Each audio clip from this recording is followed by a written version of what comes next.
Greetings everyone, my name is Arville, and welcome back to my Let's Play of Mega Man Maker.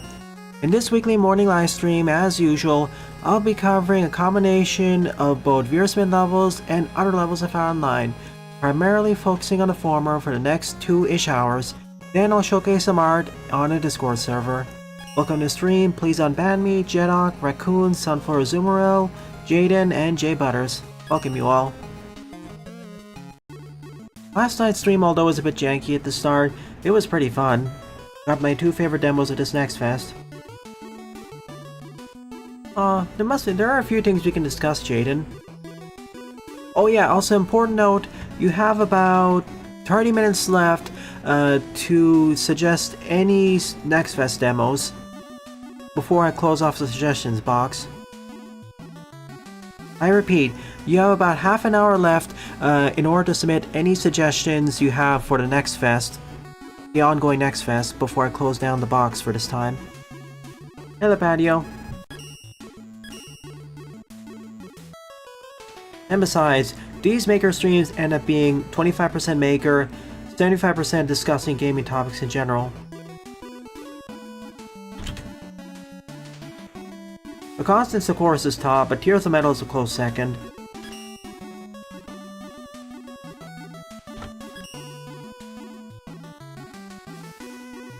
Anyways, let us begin with this stage.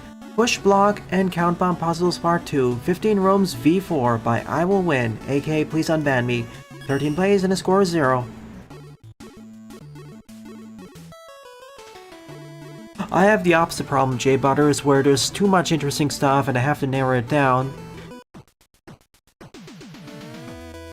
Plus, I'm not sure if I'll be covering Escape from Ever After on Sunday morning, considering how long that demo is. Wait. Oh, these are the skips. That's pretty handy if you were coming back to this stage later.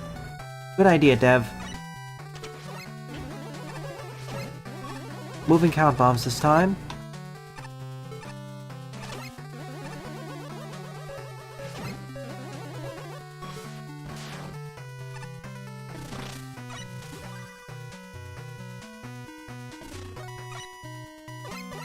Okay. Separate these.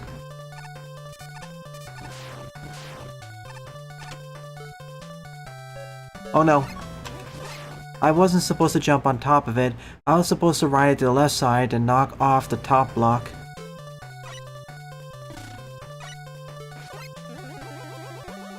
I thought you were sleeping, Jaden. Again, this is why you always put alarms.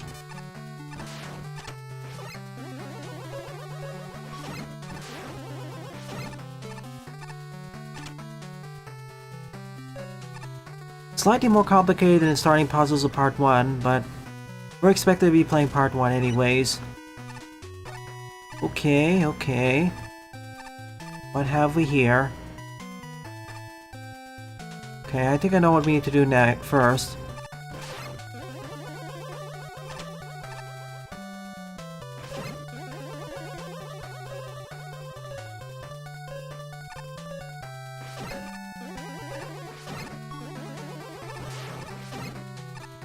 Okay, I got this on ground. Now I need to get one more block on top of it.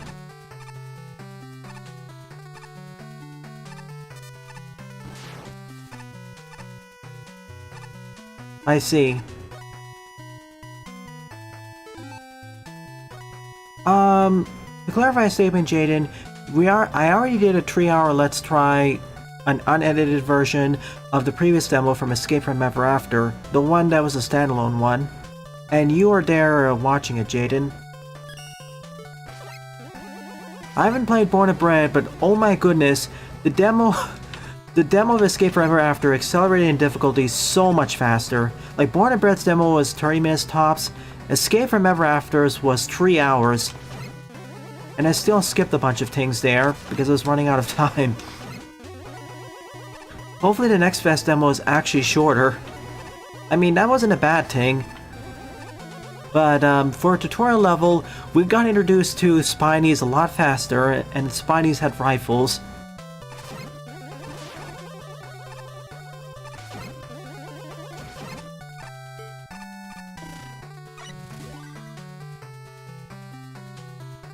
Yeah, that roguelike with the mouse looked cool. But, again, if you find anything you find interesting in J Butters, I'd be happy to cover it tomorrow morning.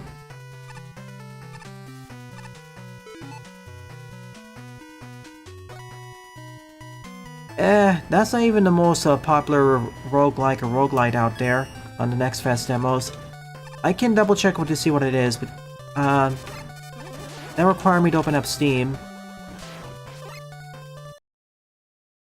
Like, ever since Wednesday, you can actually now thumb through the charts and see what are the most trending demos.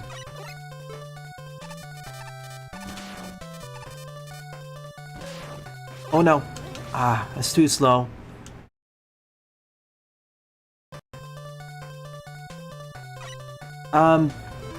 Jaden, you can verify it very easily. For the Next Fest demo, they changed the entire content. Like, it's not even... It's very different from the demo we seen back, a few years ago. Now it's Halloween themed. Like, now the story beat takes place in a horror themed story.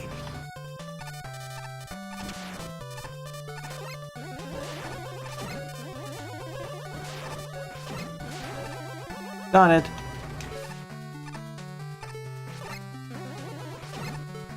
Yeah, for this Next Fest, they pretty much decided to go the route of Witchfall and completely change the story chapter that is showcasing.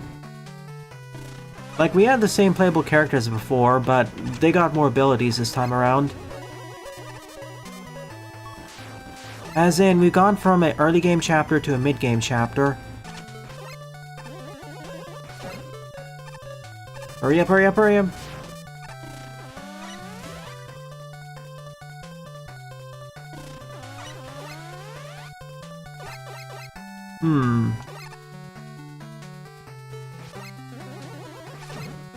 That plugs this hole. I need to plug 2 more holes, but I need to get another block down there. How? What? You're telling me I can loop around like this now?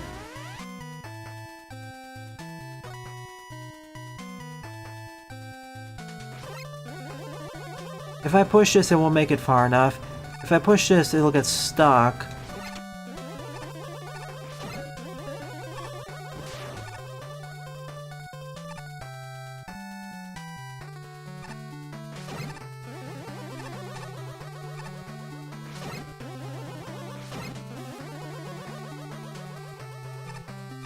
Okay, I get it.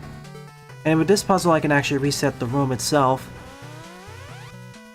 So, I need to knock over the bottom block first. If I push this down here, it'll get stuck unless I fix that one. So... and let me show you. Oh, it didn't actually get stuck. Never mind. Okay, that plugs that hole.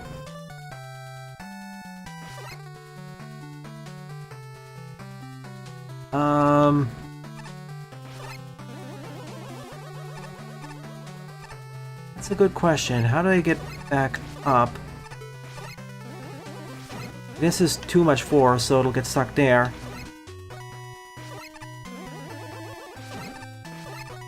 Oh, almost certainly.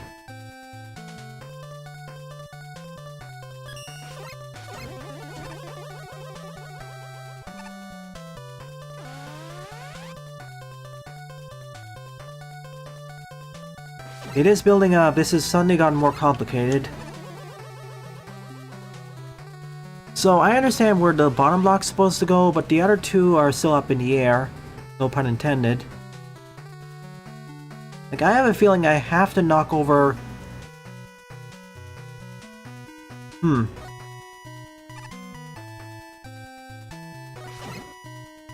Once this happens, I can now push this.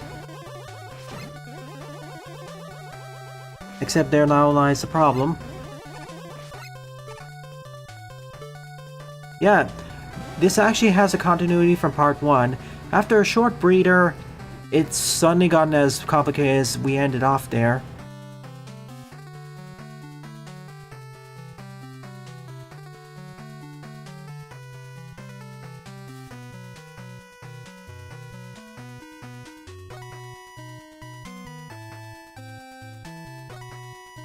Well, I could knock this back again. Because there is enough space here. There is enough space.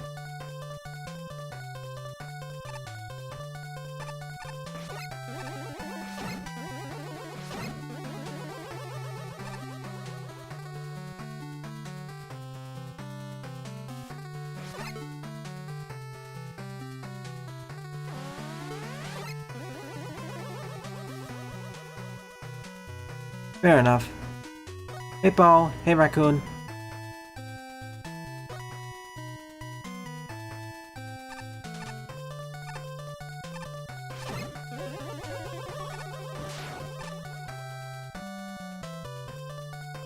I'm gonna have to get it onto this walking block.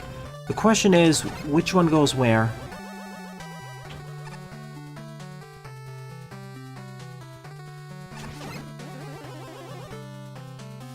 Hang on a moment.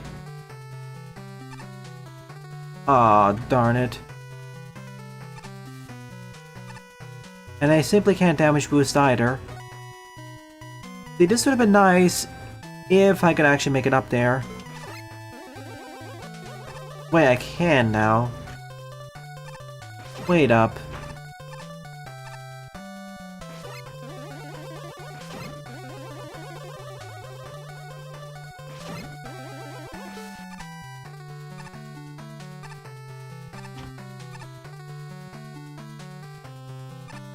This is the problem. Do I need to get the light block on the right, or keep the heavy block here?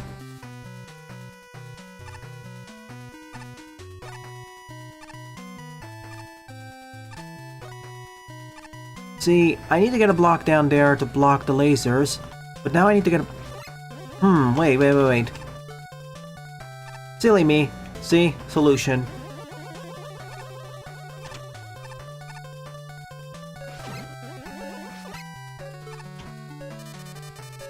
The game didn't allow me to jump because I was in the wrong form. Okay, I got it. Okay, I need to get up there to loop around. That's the solution.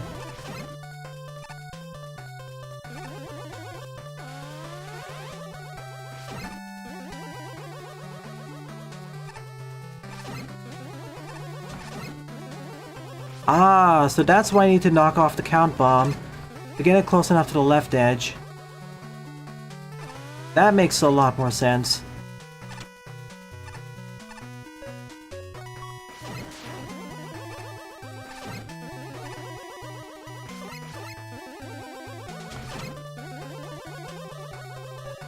Okay, no, I need to put the light block on the count bomb so that when it blows up, it'll be placed on the left side so I can knock it on top of that block.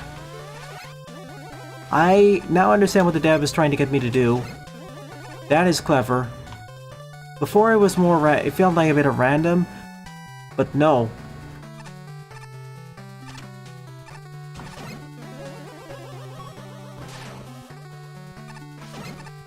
Now if I could just get the timing down a bit. Yeah, this is actually a fairly ingenious level.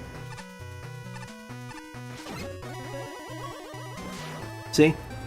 Now it's there. This can be knocked over here. And this is now in place.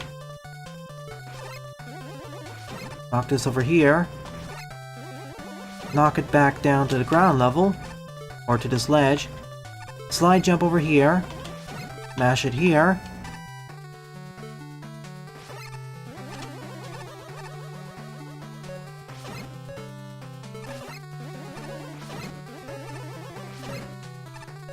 And realize that I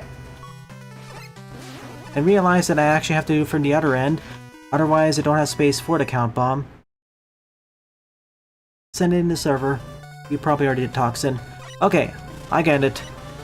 I thought of every step except that last one, so I can solve this now.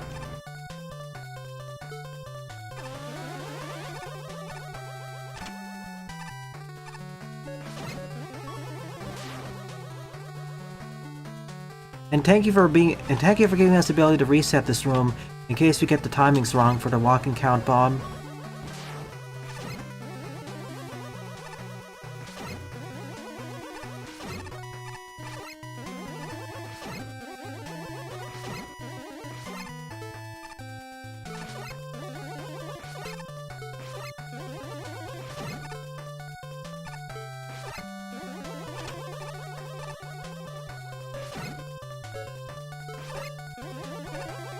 Ah, slipped off the platform. Yet again.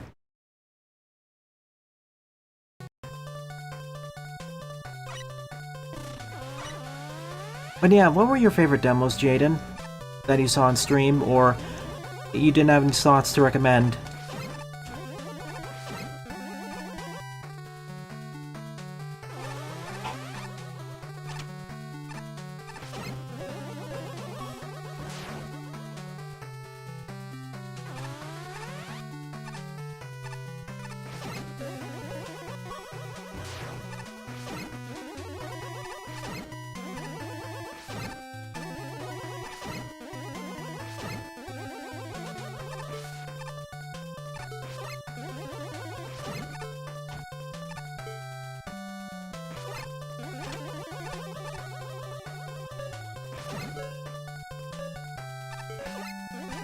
Oh, don't...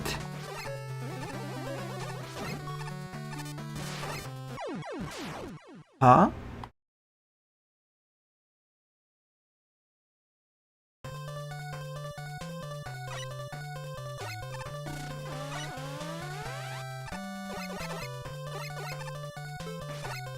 Okay. Did I get the order of the blocks mixed up? Because now we have an issue where... How do I actually hit the count bombs before without it getting stuck?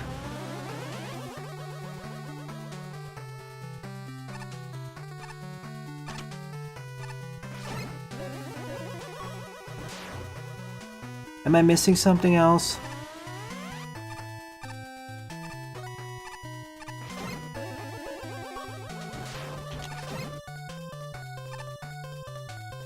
See, I can't really push the left block to the right because it's aligned right there. And I can't get behind it either.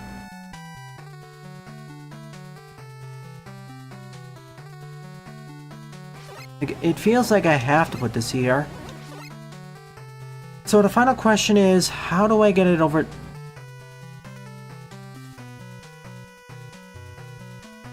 Wait up. Yeah, I can actually make a space by shoving that bottom block to the left.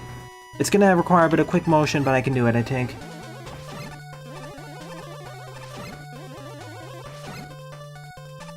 Only vague recollections? Hmm.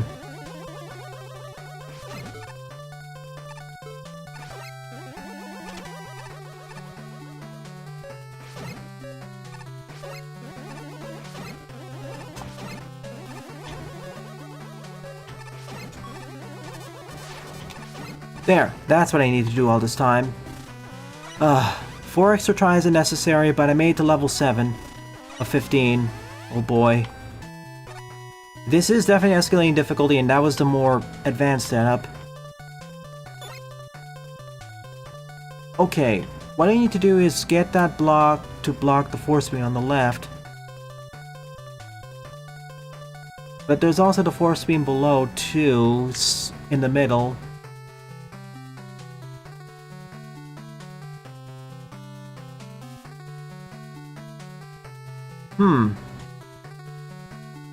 Okay, jump on that, slide to the left, which will activate the count bombs, and...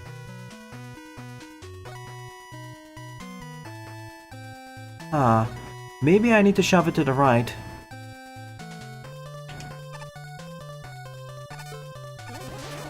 Well, it's worth a shot.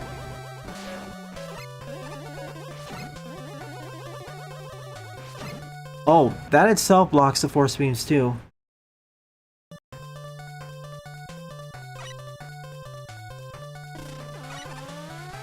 That is walkable, yeah.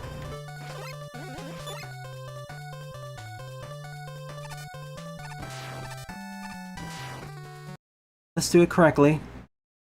It'd be nice if we actually have instant resets in the same room, but I can see why we can't have it because that would break the level badly. You can end up soft locking yourself. Ow, my foot.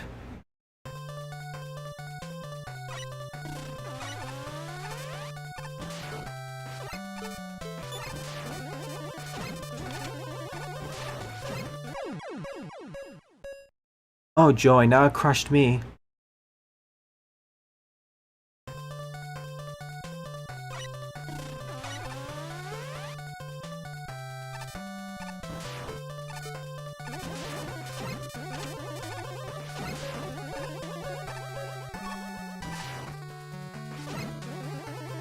Okay, it's blocked now. Sheesh. Do I have to do it the quick way, or do I... I now know how to block that one, but in order to proceed, I need to get the walking count bomb to block the left one.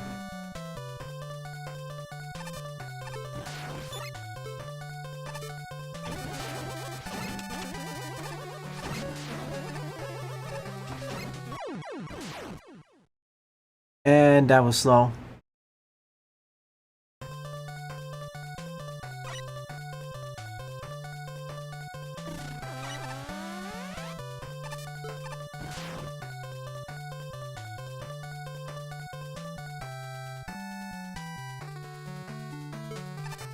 Can it shove it by itself? No. As funny as that would be, no.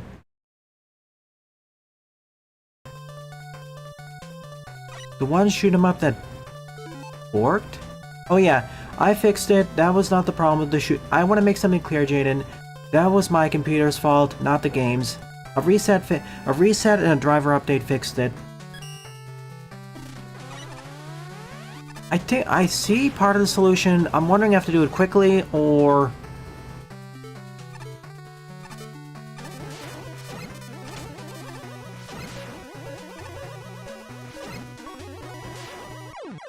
See, that thing is too fast.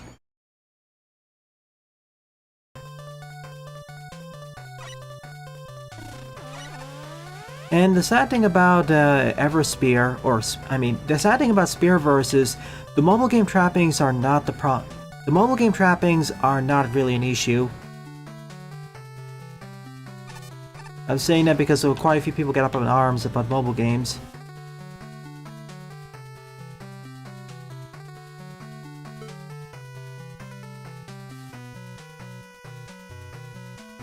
Alternatively...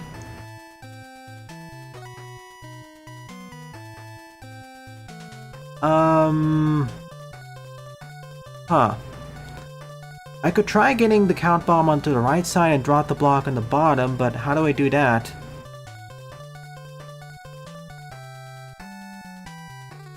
Like, that's the opposite solution I can think of.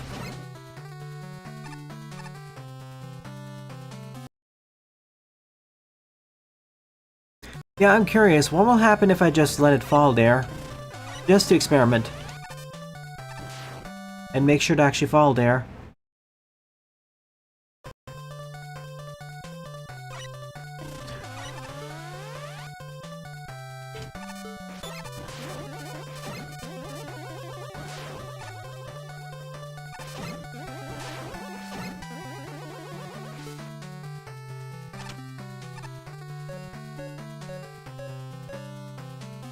Wait a second.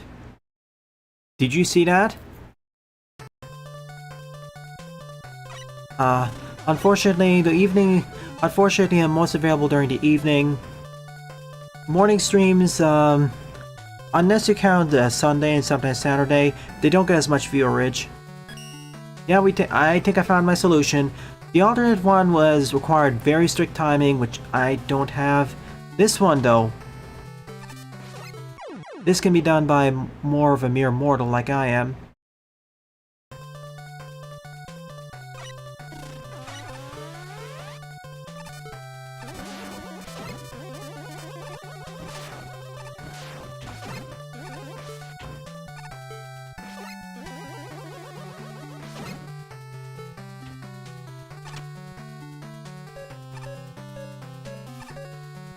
Ah, okay, then I have to get back on it and jump across, or slide across.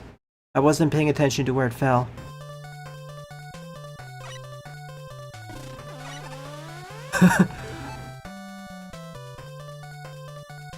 Alright, let me give a link to Next Fest so you can actually see what's going on. And hey, I haven't actually covered an action RPG yet. I mean, you'll probably say Alabaster Dawn then. Give me one moment.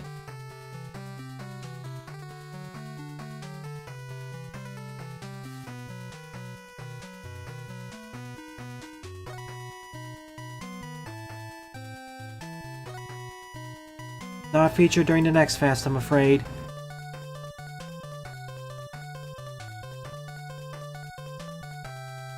Wait a second. Hang on.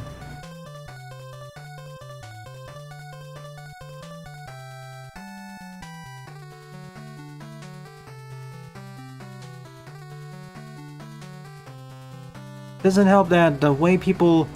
It doesn't exactly help that the way developers tag things on Steam doesn't quite match what we think is supposed to be on there.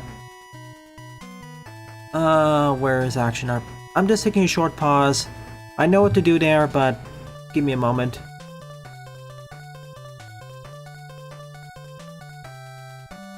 RPG.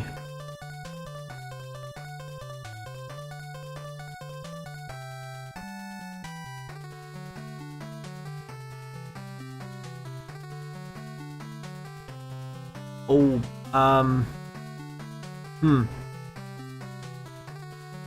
Okay, found it.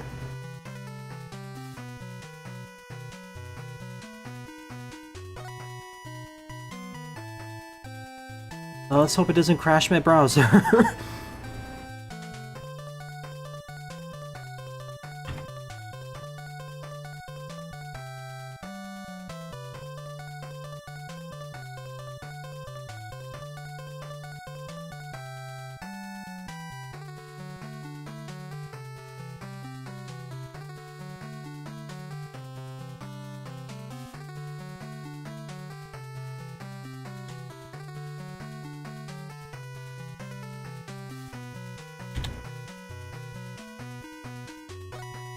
Welcome to the stream, Viper. Alright, that should be Next Fest stuff. That is in regards to action RPGs, or whatever the dev says is an action RPG. I want to be very careful about that.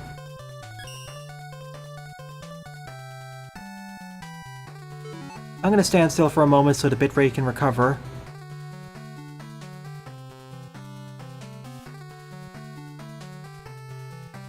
Okay, we're back.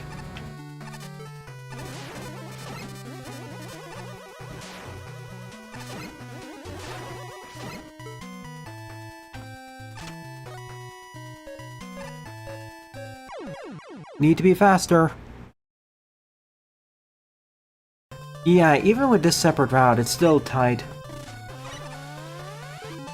Not RAM, J Butters. Network bandwidth. Let me type it in.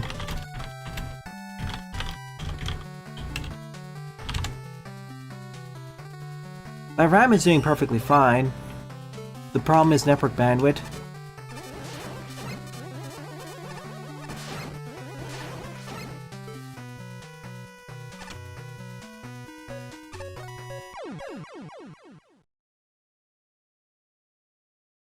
Like, if I was running out of RAM, the game would be stuttering to no end. On my end, that's not a problem. The issue is,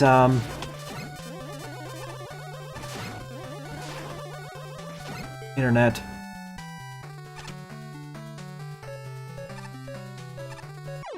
Oh, pfft. Okay.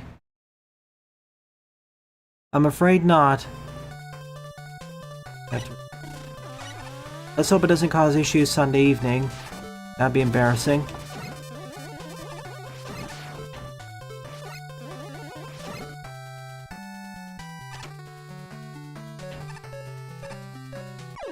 I got pulled in the wrong way.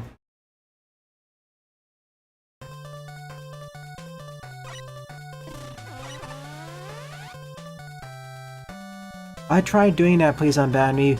The problem is, I found the timing to be way too tight. That's what I was trying to do for the first solution, but the timings are just too fast for me. I need to be slowed down.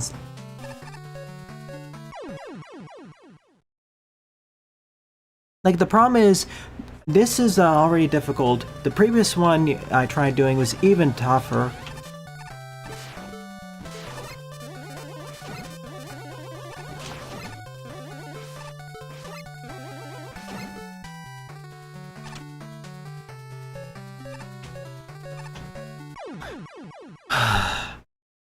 I wish I had a slowdown utility. I don't think it needs time stopper. It needs time slow, for at least for this section. I simply don't have the reflexes or speed to do this properly, consistently.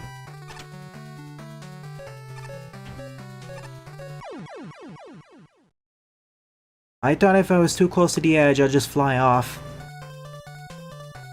And this requires very particular timings and understandings of the walking count bomb speeds. To the level where it's like Diet Kaizo now.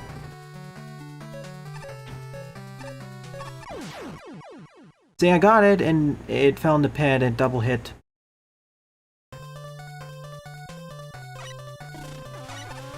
I'm gonna argue, please nerf the difficulty on this. Focus more on the puzzle aspect, not so much on the actually performing it.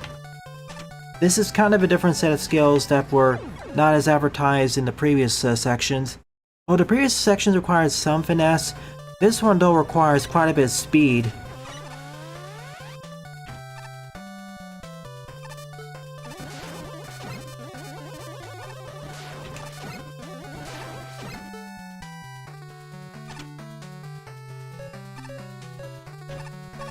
Yes!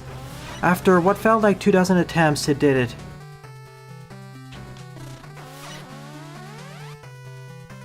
What, you wanna submit Indie Crate's latest game? I wanna remind you all, if you're gonna suggest a game or demo, I'm not singling you out, but I want to point out something. If you wanna suggest a demo, please pick something that looks interesting or you like. Don't pick something out of spite.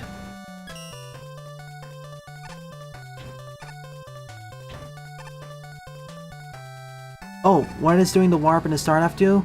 That's the skip teleporter. If you get really stuck in a puzzle, or you return to a level after an absence, you can use that to skip ahead to another puzzle.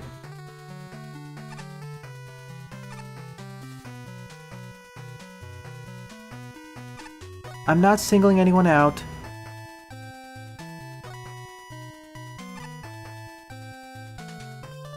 I mean, you can pick that, Jaden, if you want, but please pick it because it looks interesting. Don't pick it to just spite someone else on the server. I find it just immature. I'm not calling you out, J Butters. Your selection is fine.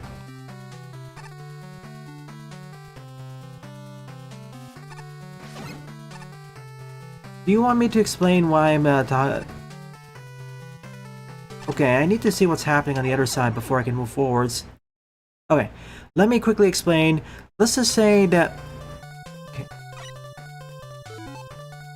The Toho game is fine. I was referring to Jaden talking about Majogami.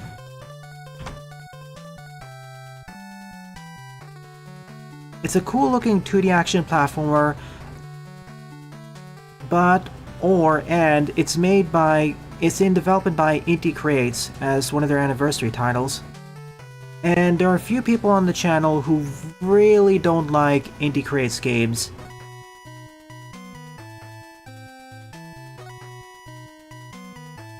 I highly doubt that, Jaden. I don't buy that.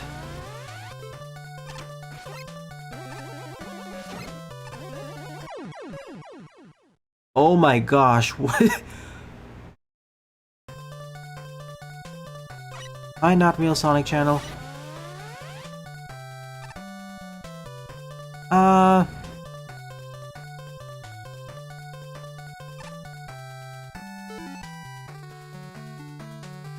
Not Real Sonic channel, is every time you're gonna come into this chat going to announce your new subtotal? You've done the same thing twice already. Sure, you can submit your level, Viper. It'll be the 5th on the queue, though. Indie Crates made Mega Man 0, Mega Man ZX, Mega Man 9 and 10.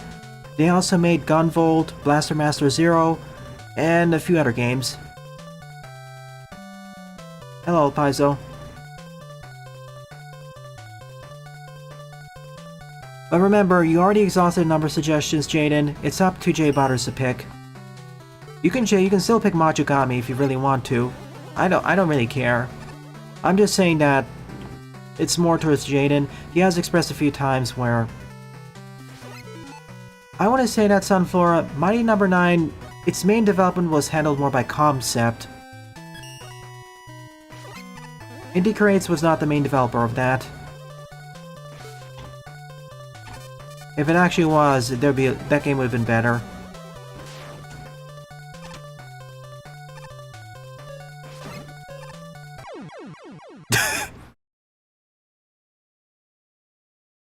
Please provide a level ID. That'll make it a bit easier.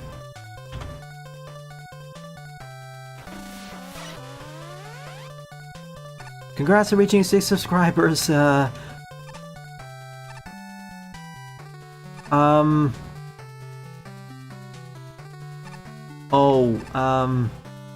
trying to figure out how I'm supposed to do this.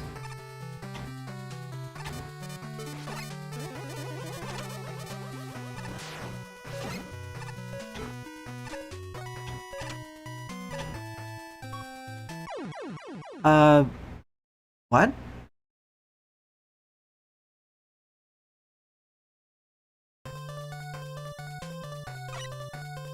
I don't hate Inti, I just want to point it out.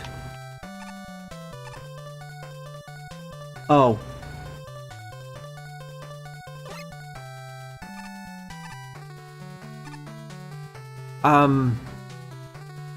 Huh.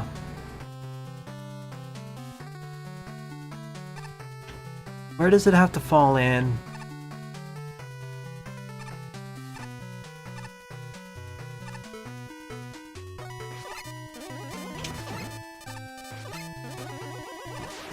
Oh. Oh. Oh. Wait. Darn it. Wait, could I not... Hang on a second, can I change the direction of the walking count bombs? By punching them? Is that part of this engine?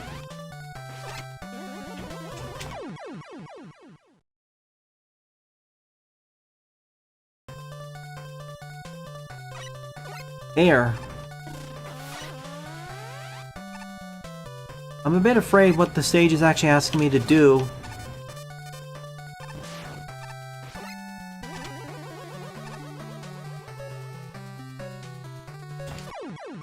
No?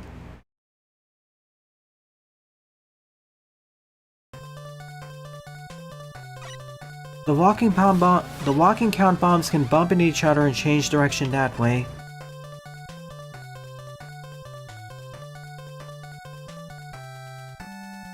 That's... Oh my gosh. Okay. We're gonna have to get the block down on the left side. So it has to fall on the 6 and get knocked by the 1.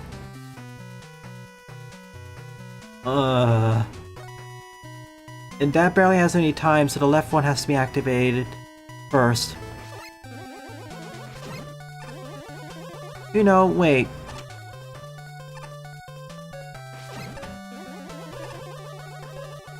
Well, so much for that.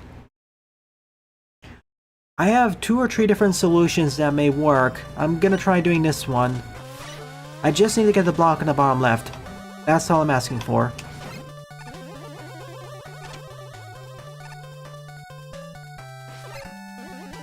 And I miss horribly.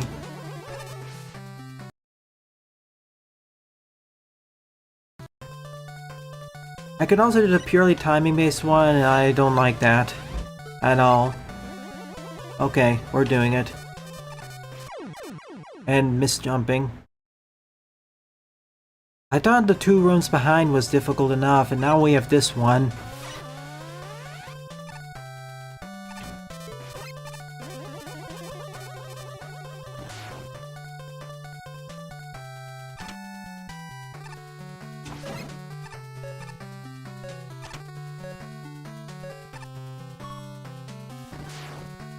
Welp.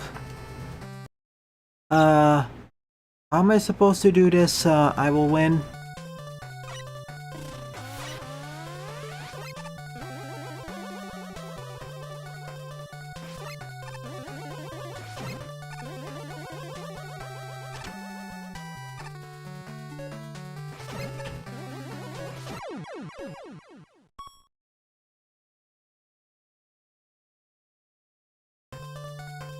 Am I just screwing up the order?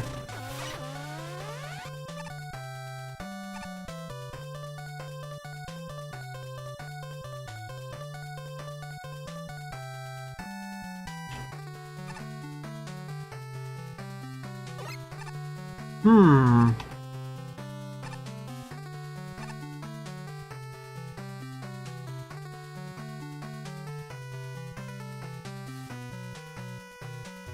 The solution I'm thinking is I have to drop the block on top of the walking.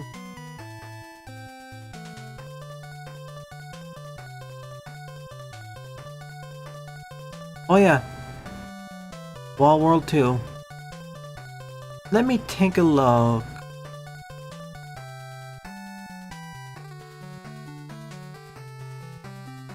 I mean, I could time everything so it sets out, but that's I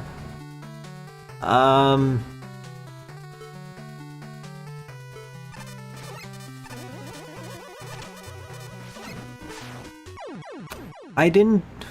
And of course, there's these jumps with the force beams above, which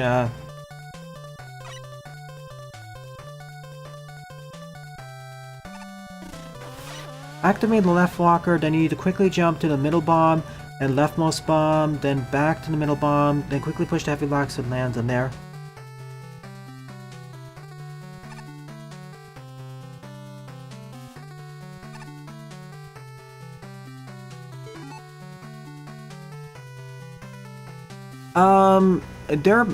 Their ban duration ran out, Toxin, and they've pretty much reformed themselves.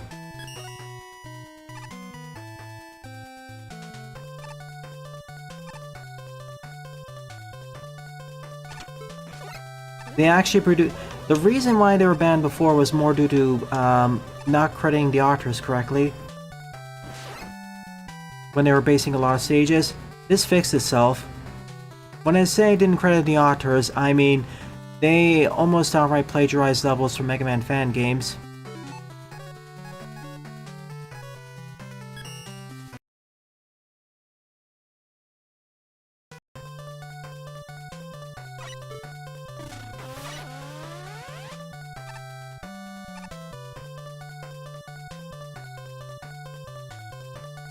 Middle bomb and leftmost bomb.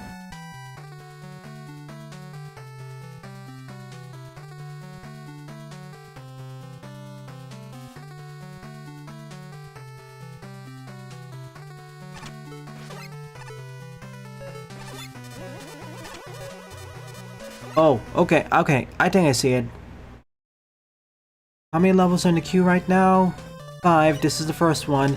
I'll give it about 10 more minutes. If I'm stuck here, I'll just, resume it later.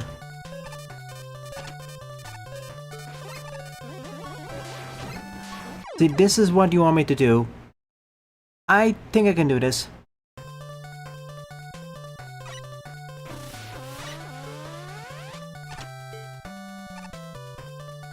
Thank you, game. This is why I don't like to do these long jumps underwater, because then when the room transitions, when you get enough room transition, the game lags.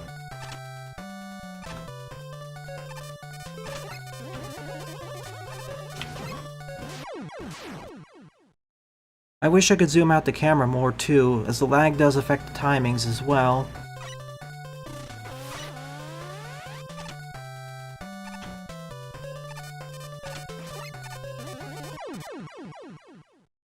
I wish you could just delete the top horizontal force beam. It just results in unnecessary deaths over and over.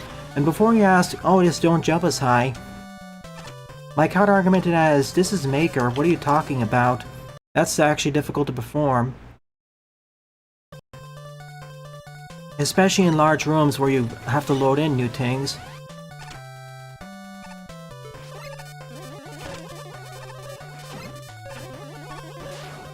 No, too slow. It doesn't help it also takes 4 or 5 seconds for the stage to reload every time I perish. Are you in? Yes.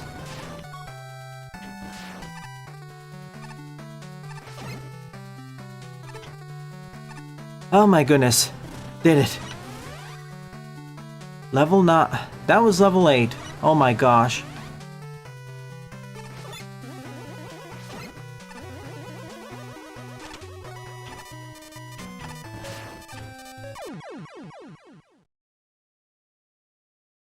Nope. if it goes too long, I'm just gonna split this off and do the rest in another stream.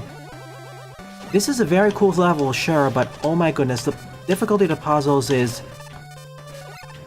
very noticeable.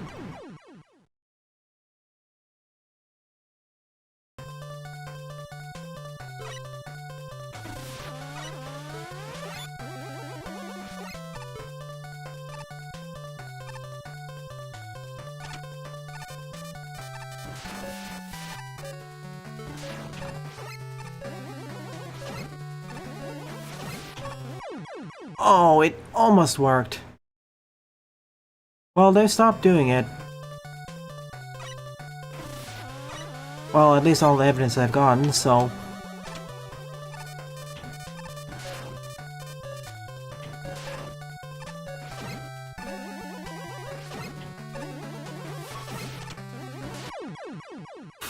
Wow.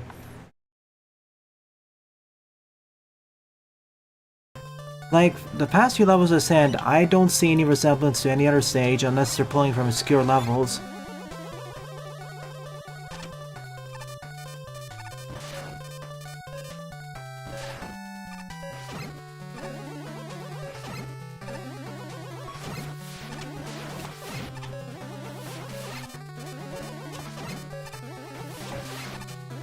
Okay, this was a breeder. Way easier.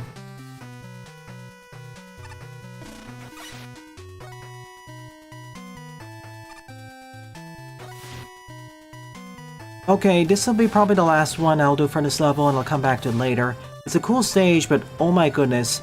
Trying to suss out and trying to determine what the solutions to these puzzles are and actually executing on them properly is difficult.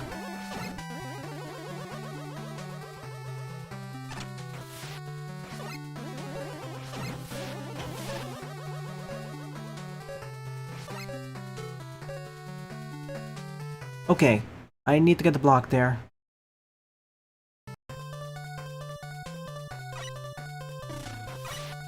If anyone can point out evidence that this directly rips off other levels to a significant enough degree, just DM me the evidence.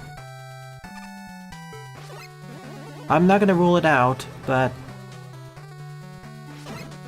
I don't want to point fingers either.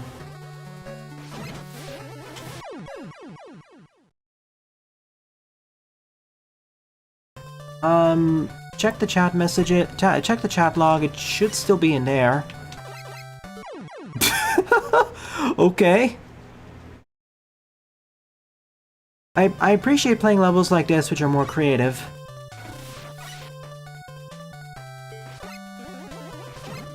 At the same time,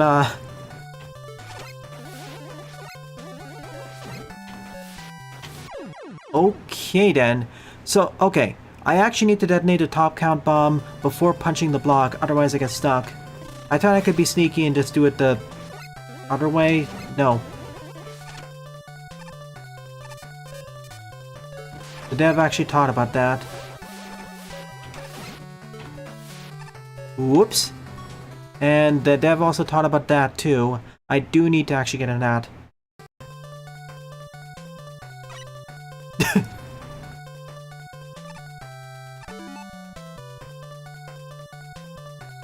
It's resolved, J Butters. It's his past stuff. Right now, they've been on their best terms, so I don't really see a problem. Like, they were gone for at least half a year, but let's not remark more about band stuff. Unless someone can actually conclusively prove that they're still breaking the rules, lay off them.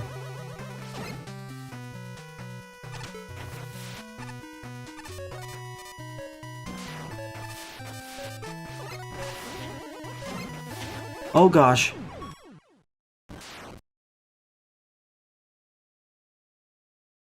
Wait a moment. I need to use the count bomb itself to put it in position.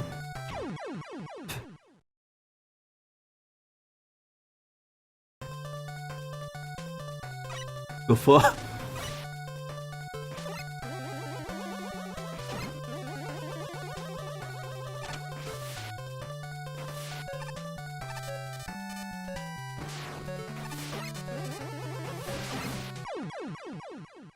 See that? If I can just align it correctly, it'll be there. But yeah.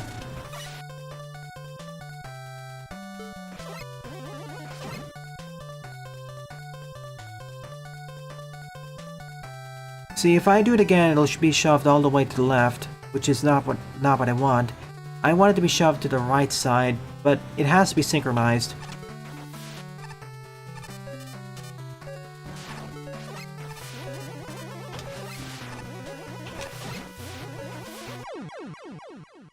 See, the problem here is if it gets left on the left side, there's nothing I can do.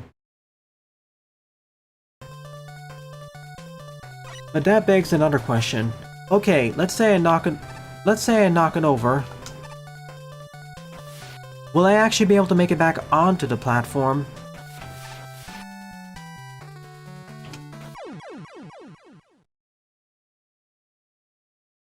Because even if I align it, I need to have enough vertical momentum to get above it, to crest it, and land on top of it. Otherwise, I'm dead. What would be the solution? I will win.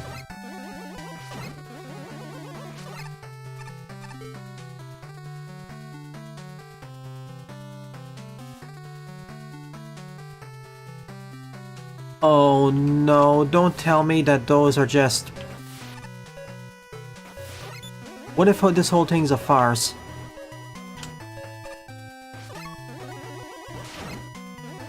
Not like that. Like, what if I just need to put down the block there and the cat bombs in the top left are just there to troll me? Think about it. Let it go down. Miss completely, because I'm way too slow. That way it'll align with the block there and I can get back up on top of the count bombs.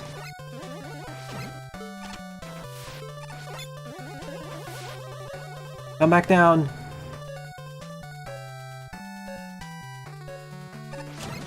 Like that. See? I'm hitting... Oh, I'm facepalming really hard now. The solution was that simple. Okay, I spent over what feels like 50 minutes on this stage. I am exiting right now.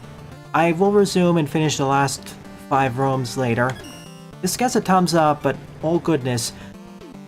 This builds upon Part 1's count bomb puzzles with increasing complexity and intricacies, but for the most part it's more manageable. Although I do have some qualms at level 6 or 7 with the amount of athleticism, or rather, timing required. With the previous puzzles, they required you to think more, and even if they require some athleticism, they gave you a decent amount of wiggle room. It wasn't exactly loose, but it wasn't tight. But with that stage and another one following it, they require some relatively tight timings in order to get past the force beams.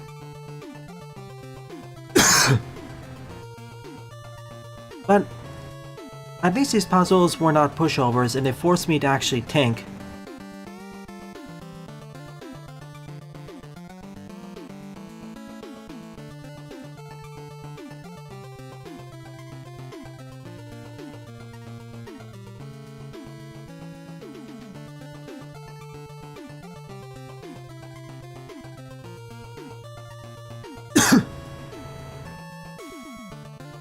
Temporarily defeated me.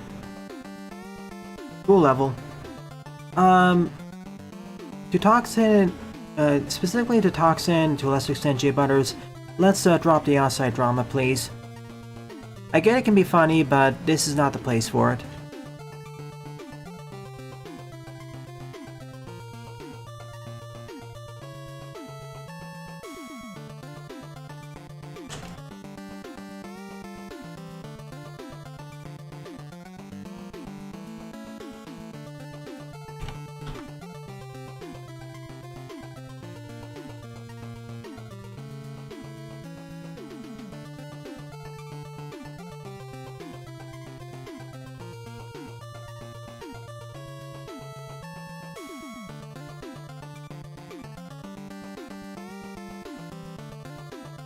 Oh. Interesting story you have. If it's just a warning, that's fine. Yeah, a walkthrough would be nice for this sort of stage. Okay, I'll be right back in 2 minutes and then I shall resume.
And I have returned.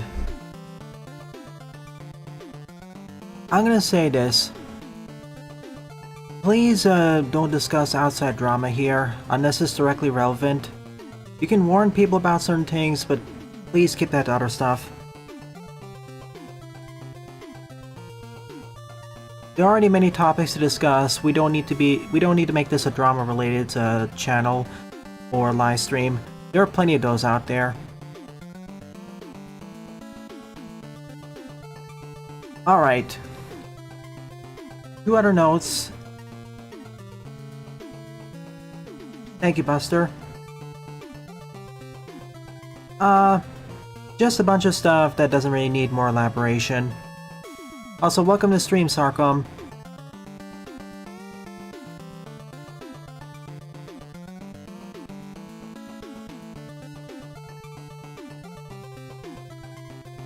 Alright, to Jay Butters. I see you recommended Godbreakers, which is actually kind of interesting because that was actually one of the contenders for one of the co-op titles on Sunday evening. Ooh, Thunderful. Oh, up to 4-player co-op. Okay, I'll jot that down for Sunday evening and see if we have time we'll cover it.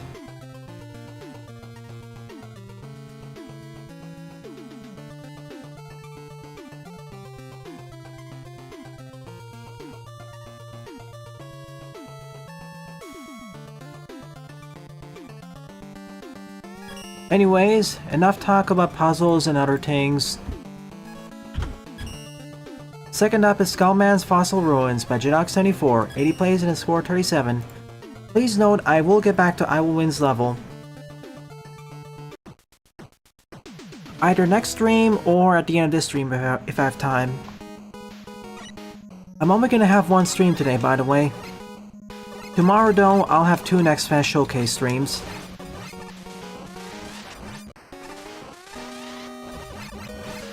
The morning one will be solo, evening tomorrow will be co-op. Oh, okay.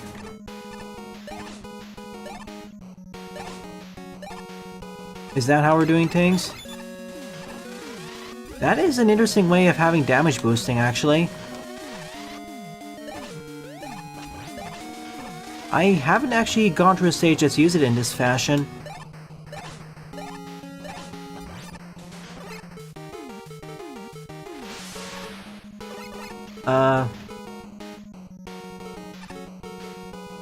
Got it.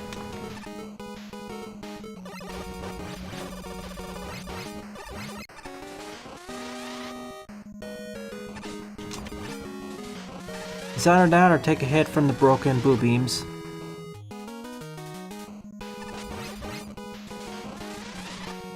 Welcome to stream, Honey's Games.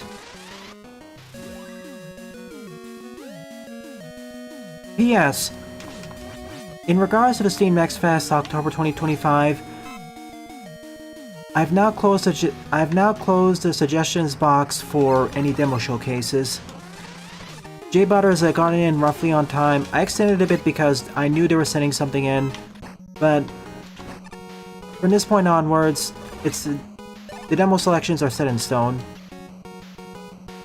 E.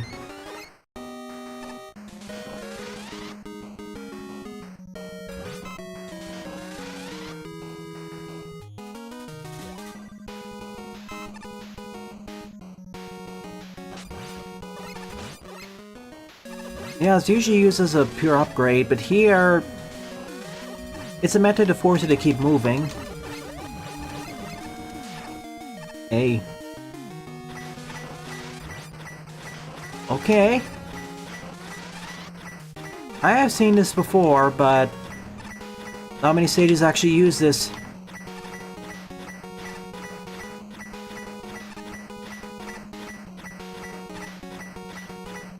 And when they go up, they kind of boost your momentum too.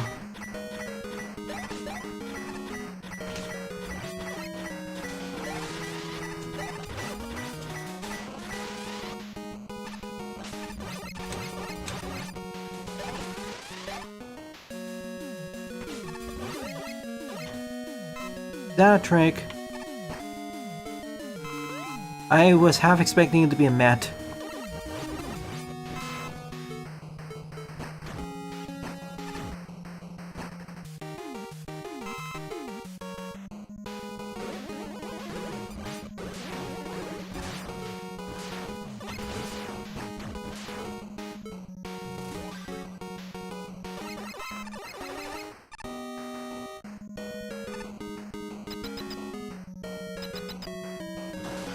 First time, eh? That's nice.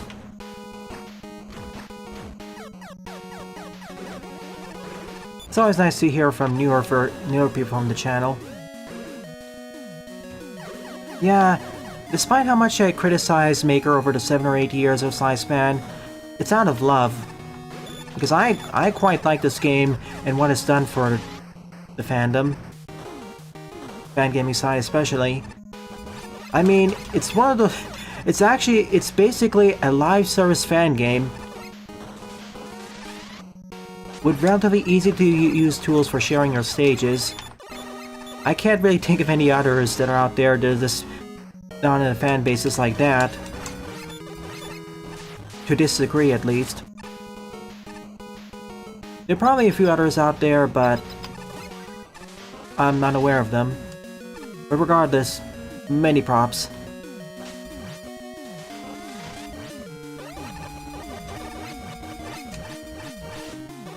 True, there are some Mario ones, but I don't know if they have a server backing.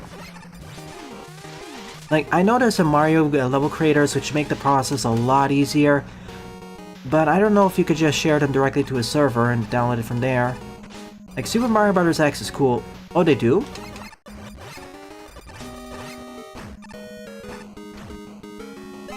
Okay, today I learned. Like, I already well know about SMBX too.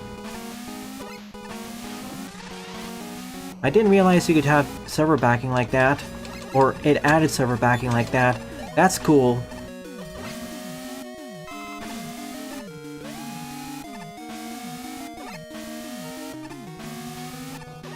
Thank you for the correction. Mario Multiverse. I've also heard about that. Is that still in development? Or in private beta?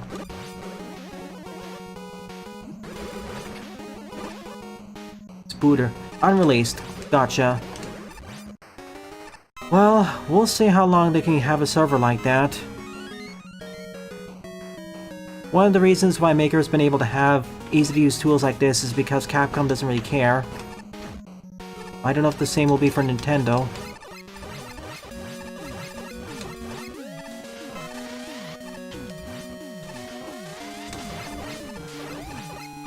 Like, the other fandom like, the only other fandom I can think of where...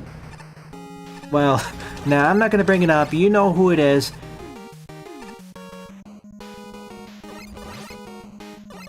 No, I'm not raising discussion, but there is another game franchise who's a main development team and publisher.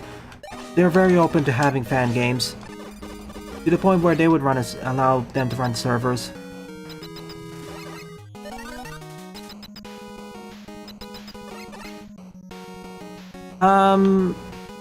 Super Mario Bros. X 2 would beg to differ.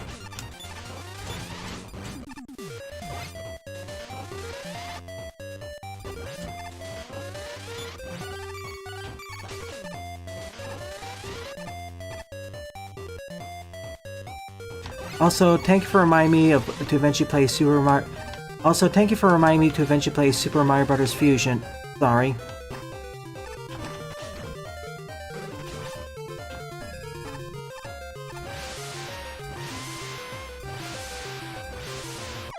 Goodbye. Also, thank you for reminding me to eventually play through Mushroom Kingdom Fusion.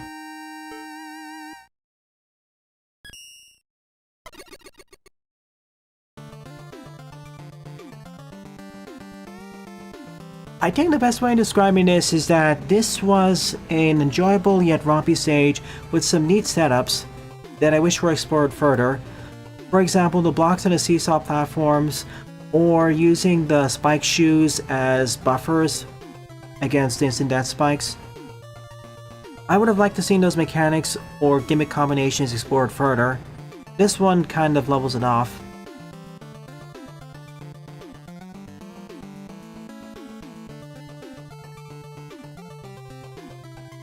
Well, if SMBX has had servers for over a decade and Nintendo didn't care, then I think it's fine. Okay.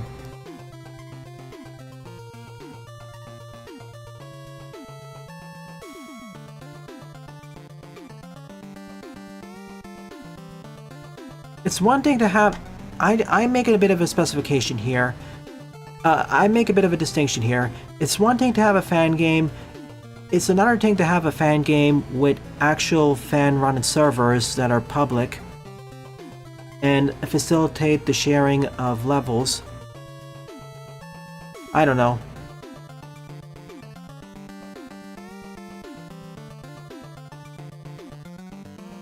If it's been there that easily for over a decade, it's fine. Ride harder. Oh, I shouldn't make jokes about that.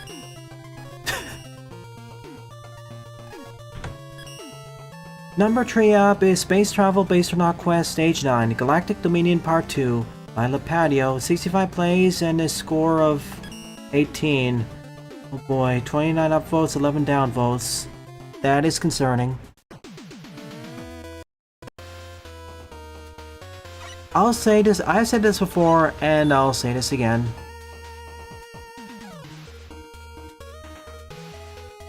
I love the creative output of Nintendo.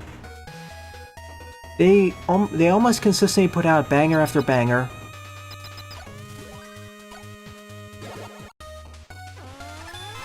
What I don't like is the business side. But that's kind of true for most companies, isn't it?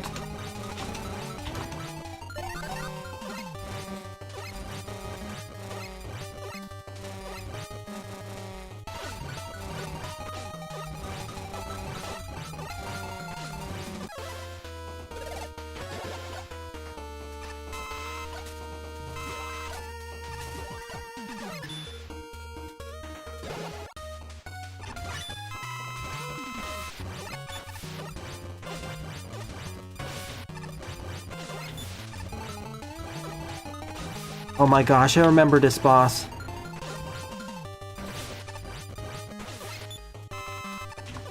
You can break them so hard if you know what you're doing.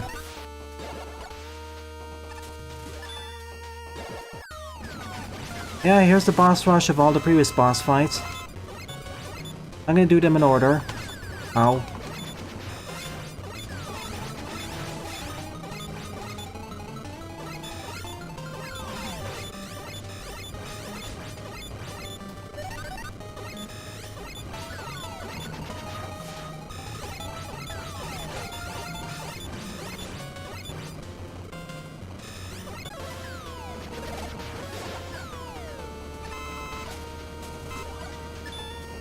I hear fire outside. Let me out! Wow, I got comboed badly. Way to miss the most of the conversation, YouTube. I was referring to level designing software that allows you to upload your levels to a easily accessible server. Mega Man Maker has that. And apparently, I was informed today, SMBX2 has that too.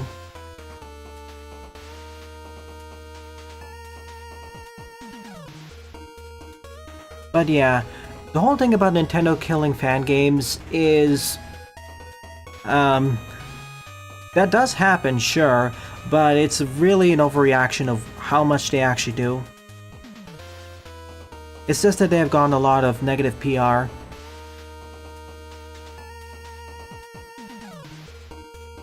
And yeah, especially in the ROM hacking side, yeah. Basically, Nintendo has historically has taken down a bunch of fan games and to a lesser extent some ROM hacks, a few of them, but not to the extent of the whole discourse makes it seem in certain places, emphasis on certain places. Does it miff me that happens? Yes. And at that point, we need to start arguing about other companies as well doing the same thing.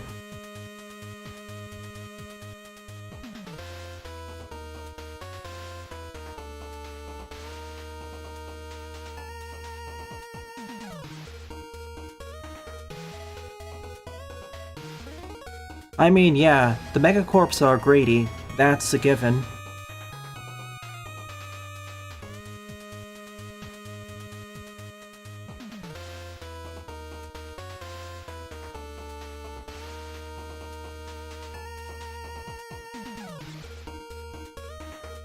I want to point and...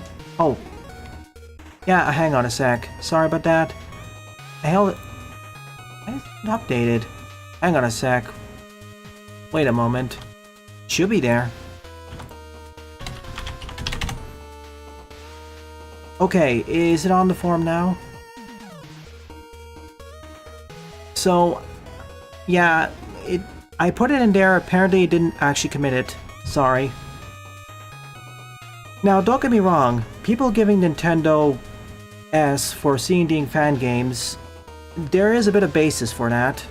I'm not saying they shouldn't be blamed for it. They have, because they always seem to go after, they mostly go after the popular ones, or the more notable ones, and not really stuff like the billions of cheap ripoffs, many of which are actually sold for actual money, and they barely disguise the fact that they rip off assets from Nintendo games. I understand there's parody. I understand there's a fine line of how far you can go between parody and infringement, but some of those off-brand, offshoot things on the stores, they just directly rip Nintendo's assets and being sold for a profit. Yeah, those really should be taken down by Nintendo sooner than free fan games.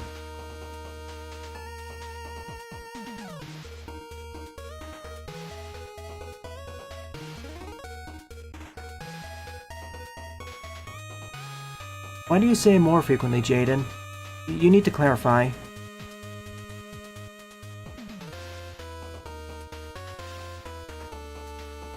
Yeah, you did submit it earlier. What happened was I didn't commit it fully, so it didn't show up. That's in my B. Oh, you can find a link to the queue in the description below. Yeah, and directly copied level design for more... like... okay, I can understand they have the full right to take down fan games and ROM hacks. It just feels really odd when they don't take out the stuff that is directly infringing and trying to make a profit.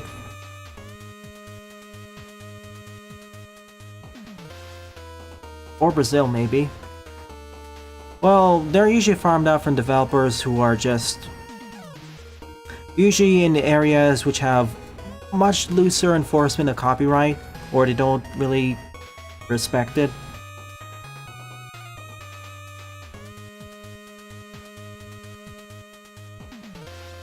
Jaden, could you clarify with how Capcom does it more frequently than Nintendo? I understand that for Nintendo it's overblown, but if you say Capcom does it more, we need examples.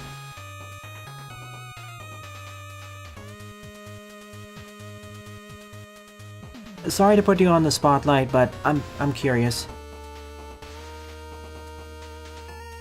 Oh, J Butters, I would love if half the fan game, I would love if half the customer base would argue for a reform for the business square.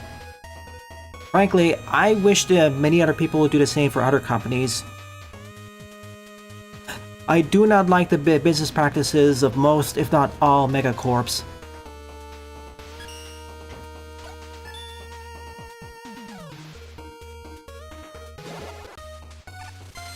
Help, let me out.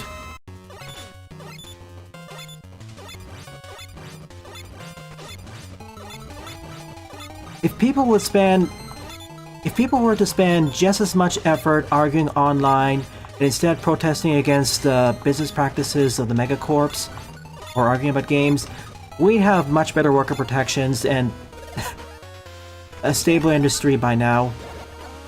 Or be on the road for that.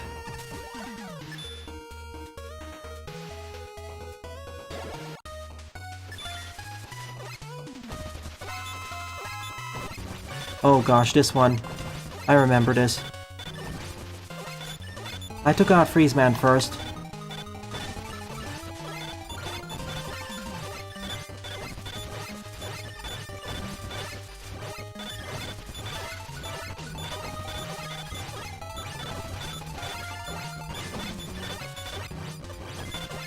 And when I say customer base because of fan base, because of a certain specification, oh my goodness.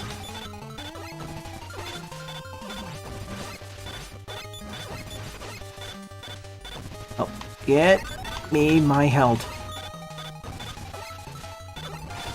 Ow, splash.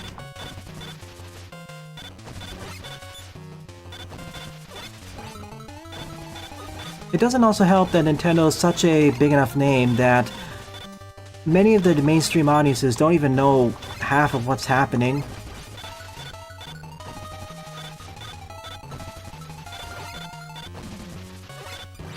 Like, all of us here are much more in tune to what's going on in the fan sphere and business practices, the creatives, and what have you. That's how we can make some more emphasis on relatively more informed decisions. Not completely informed, mind you, but more.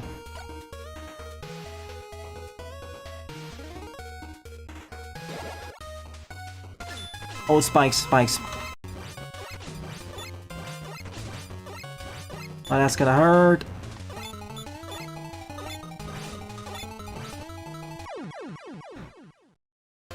Thank you, El Paizo. Your level's been added.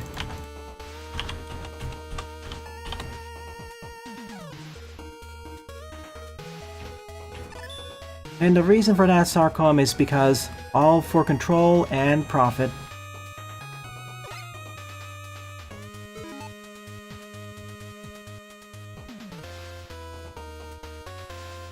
Like, we know all the companies have the DMCA various thing.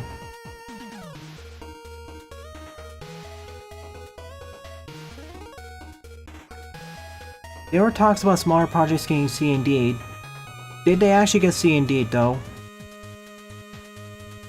Saying that there were discussions of some stuff getting C&D'd is not the same thing as saying that they actually got C&D'd.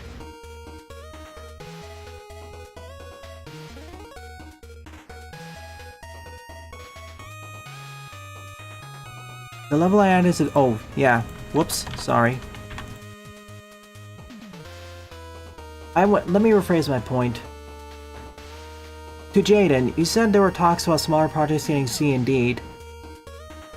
Were they actually C&D'd? That's an important distinction. When you say that Capcom has done it more than Nintendo, we need proof of that.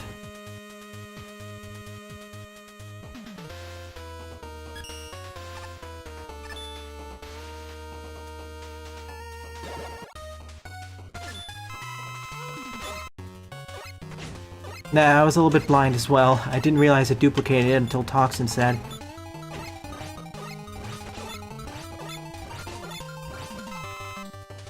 Now, I understand the concerns of DMCAing stuff, and Capcom has done it a few times. Of course, the last 2 times I can think of were kind of justified anyways.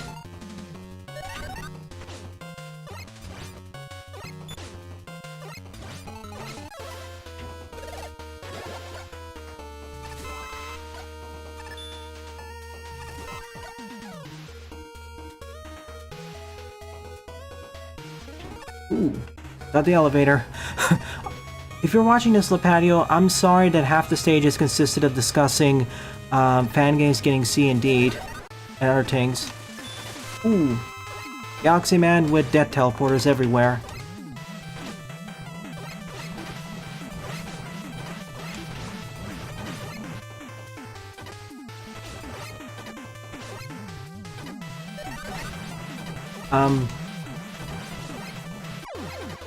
That wasn't so hard. Yeah, Rockman R1. There's still an R2 though, which is kind of funny when you consider. There's also this situation with Shanghai.exe, but that was resolved.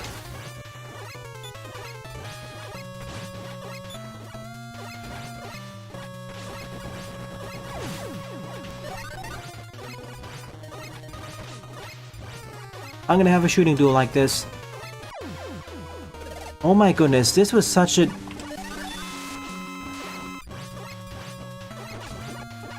Okay, I was gonna say, oh, this is so much easier. And now we got a phase 2.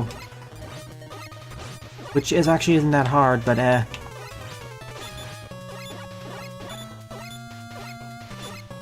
That's one.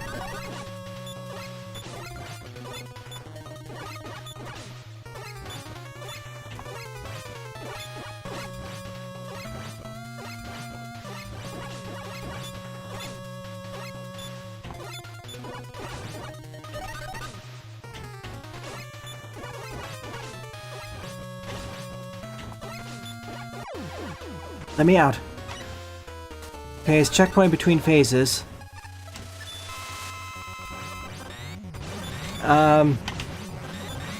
Let me out. But, Galaxy Man, what are you doing out here?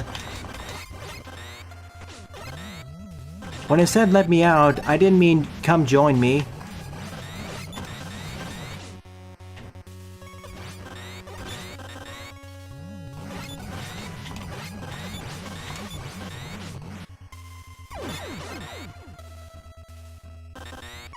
Oh, so close.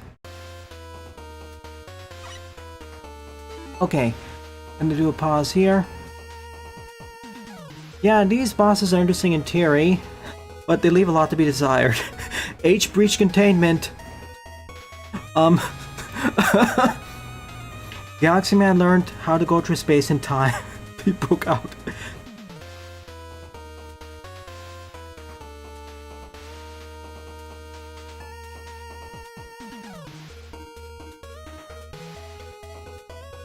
Jaden, I understand having the feeling, but if your information is that out of date and biased, you shouldn't make an assertion of facts that something definitely happened. Like, you shouldn't accuse someone if the evidence is that outdated and biased. Like, your statement that Capcom does it more than Nintendo. Based off your latest statements, there isn't really there's not even semi-definitive proof.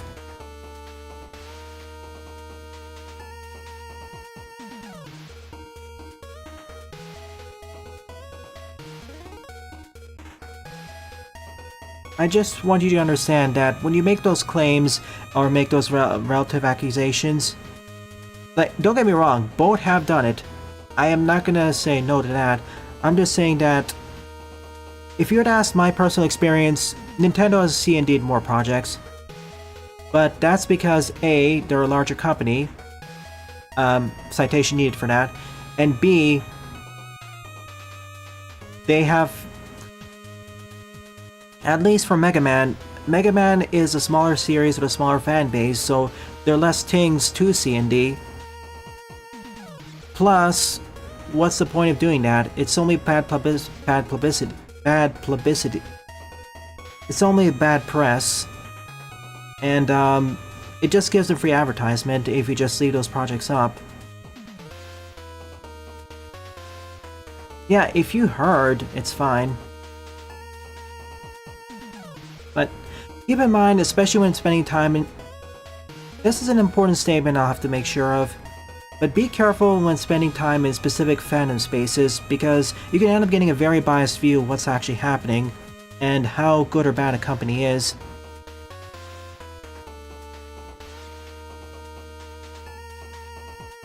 Capcom has done a lot of dumb things over the years, both in regards to Mega Man and their other properties, but at least for Mega Man, C&D'ing for the most part hasn't been. And the last two C&Ds I can think of were relatively justified. It goes back to the statement of don't poke the bear with trying to monetize assets that you don't own, or haven't gotten permission to actually use.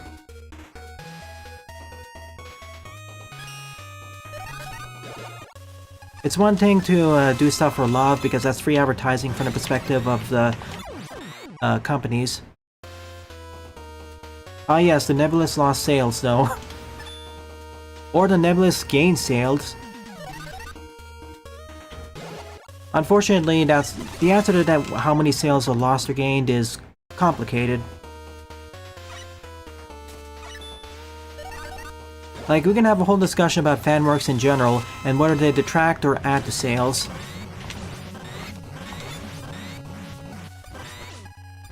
Like, there were a whole series of discussions about fanfics in the 90s or 2000s. And that was before the era of AO3.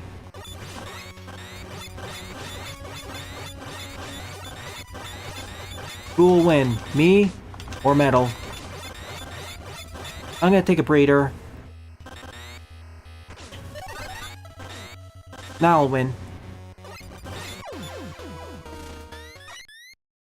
Is this my way out? The end? What?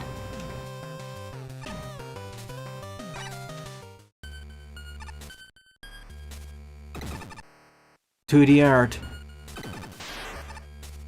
Core. Quickly! To the art's core, quickly! I knew it. It couldn't be that easy. This feels more like the midway point.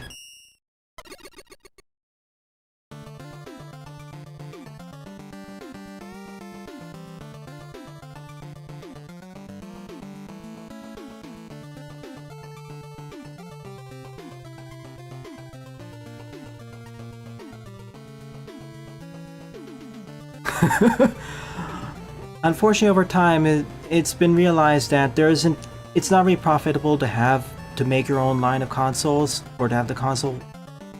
Unfortunately, it's been seen over time that with the technologies converging, it's not really profitable to actually make your own line of consoles.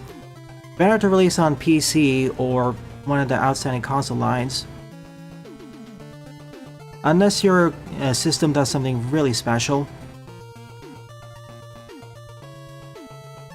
That's what Nintendo's been trying to do for a while.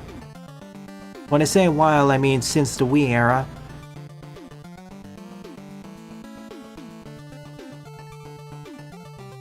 I'm not arguing that quote-unquote lost sales doesn't happen, but using that as a basis of an argument, it's very nebulous. As a matter of fact, you probably have a better job. As a matter of fact, you might as well have a better time arguing that piracy is actually cutting into your game sales than actual fan games.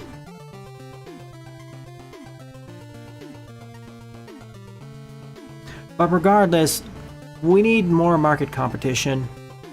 That's the best way to fight back. That's the best way to claw back at unhealthy business practices and promote. And sometimes I hate saying the word quote-unquote innovation. This is why I haven't bought a Nintendo product for quite some time now and focus so heavily on indies. They need the money more. Having a good time playing this level? Yeah, this was a whole lot easier than the previous stage, but I can definitely see why I got this number of negative scores. Because the boss fights are a bit unpolished and janky at times. Enjoyable, but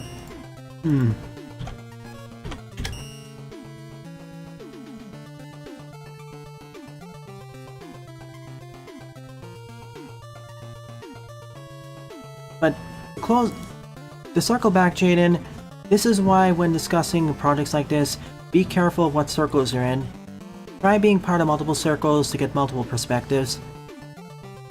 Like for example, I'm in a few Mega Man servers, at least one Sonic and associated fan game server, a Mega Man fan game server, a Brazos server, and an assortment of other fandom and multi-fandom places. That way you can get diverse perspectives on multiple series.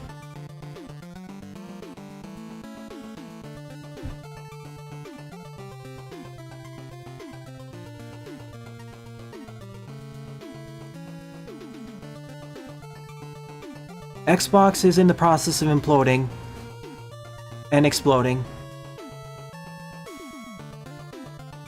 It's not done yet. And the PS5 has some games. We'll see what happens with the PS6, but Again, it's coming from my uneducated outside third-party perspective. We need to clarify that because this is very opinionated based. Unless they can really get some killer games on the PS6 and maybe PS5 and later in its lifespan, I don't see that console line continuing on.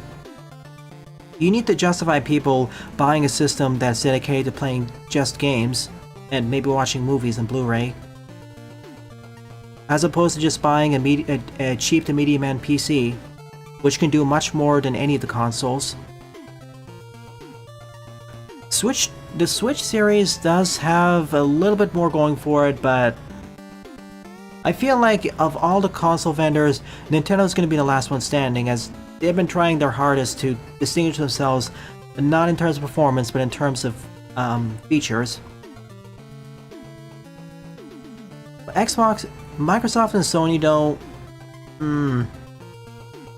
I think Sony's seeing the writing on the wall, and that explains why they're porting many of their heavy hitters over to the PC.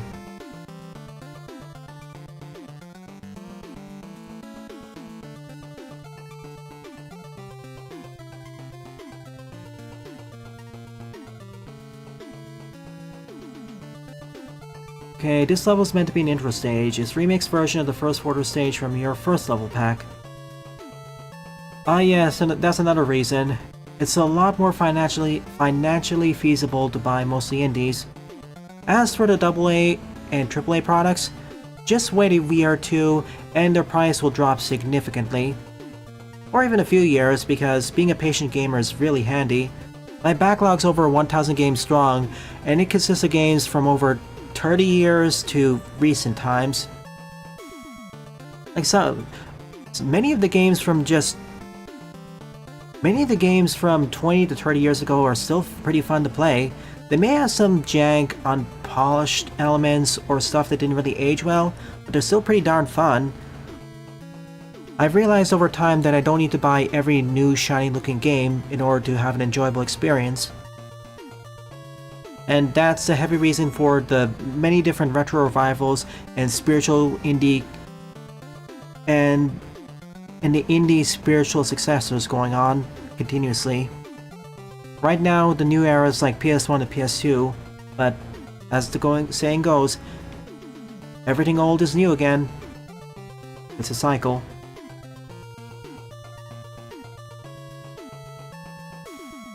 True, and a lot of indies don't hold themselves back to exploring the mechanics, even if their mechanical explorations may be unpolished or janky when they push themselves. At my current age and stage in my gamography, I want to see some more experimentation. If you're going to be unpolished, try pushing yourself in one direction or another. That being said, I don't mind polished experiences. They can be pretty fun. But, yeah. Nintendo's business side has some subsectors more than others. Hey, having physical media isn't necessarily a bad thing. You've seen all those issues about DRM and lost media and companies taking down their streaming material or downloads. Physical media is becoming more and more important.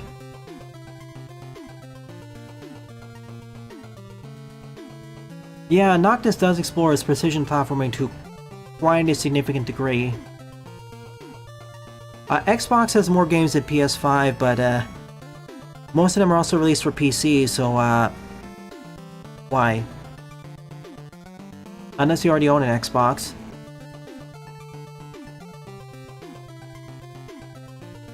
Industry burning.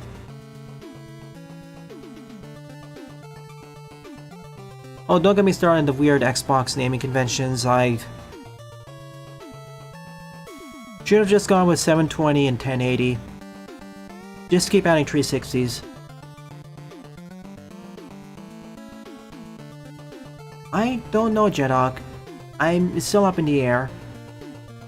Like for example, Legends. That game may have some jank and unpolishing, and some things may not have aged as well. For example, the first one was made in the era before the twin-stick controllers were available on the PS1. But darn, does it still look pretty fun. Like, some things may not age well, but many of those things can be overcome. I will eventually get around to Iconoclast too.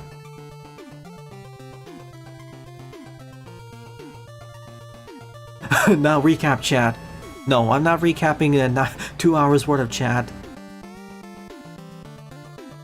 I mean, if you want to go, Jaden. No one's stopping you.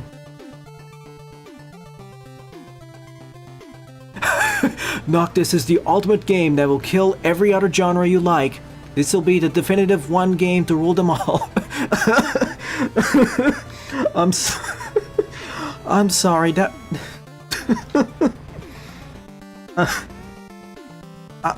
I'm sorry. I'm sorry. That line of thinking, or that whole proclamation, reminds me of some of the discussions on the GameFAQ forums 20 years ago.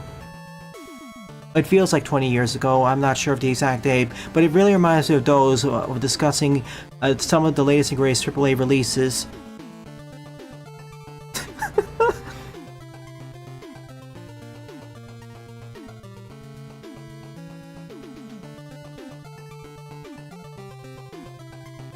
Yeah, shame what happened to Saints Row. Alright, enough of this 15-minute sidetrack. Let's actually get to the stage. Board up is Mansion Remains by Sunflower Azumarill. 55 plays and a score 23. Remake of an intro stage. The ruins of one of the fortress stages from the first level pack they sent me.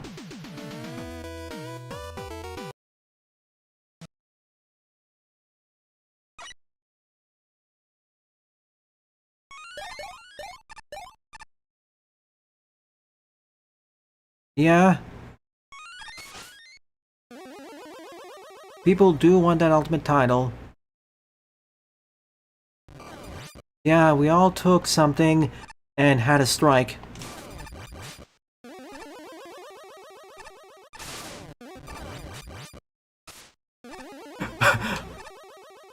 Super Wii U Z! Left.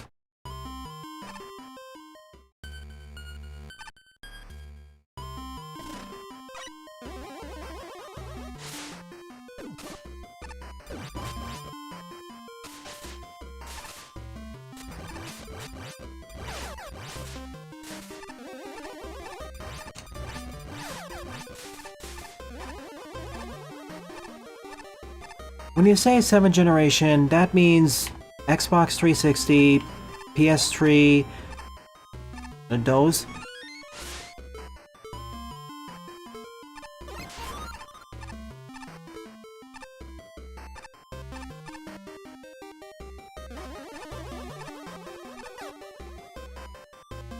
I'm sorry, I haven't really memorized in terms of gen number, but more of the console names. That's how I know I'm a fake fan of console gaming.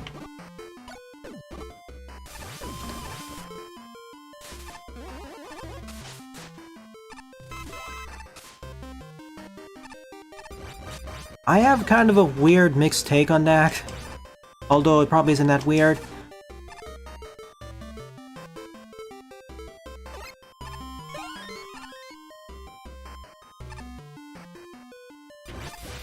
For all the rambling in regards, for all the well-deserved criticism the modern warfare subgenre of FPS games have received, my main criticism of the 7th gen is a combination of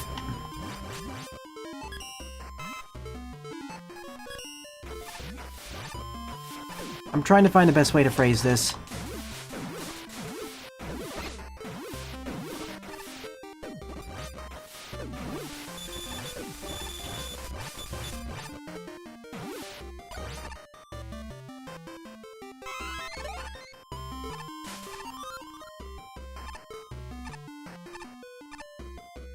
This stream isn't even monetized, it's fine. But yeah, save that for later. My main issue with the 7th gen of consoles, and that also kind of stretches into the 8th gen to a lesser extent, but it mainly affected the 7th gen of consoles and PC gaming around that time. It's the whole trend of, it's the whole dumb trend of quote-unquote real is brown. Very desaturated, grim landscapes where everything has a brown shading to it, or brown filter. Sometimes mixed together with lens flare, although I may be confusing the errors a bit there. And of course, the overprevalence of, or seeming overprevalence or immediate shift of focus to the whole quote-unquote modern warfare sub-genre of FPSs.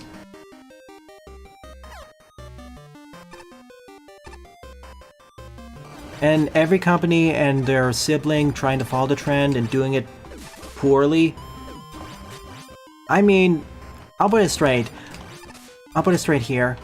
Call of Duty Modern Warfare is the one that really led the charge there. At the same time, I blame it and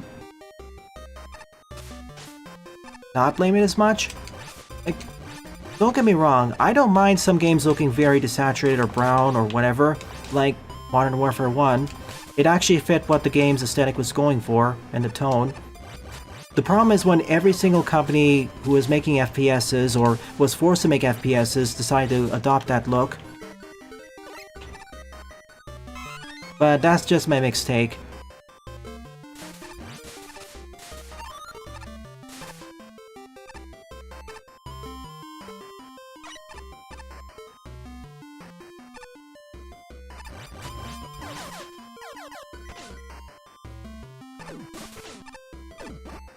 And even the Realist Brown was a bit over-exaggerated with...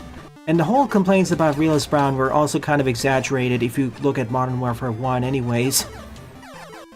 Referring specifically to 1.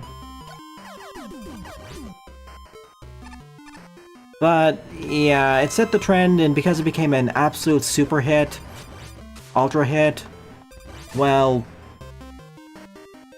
A lot of companies, AAA publishers, wanted the exact same look to get the big bucks without understanding what made it work, or even what made COD fun.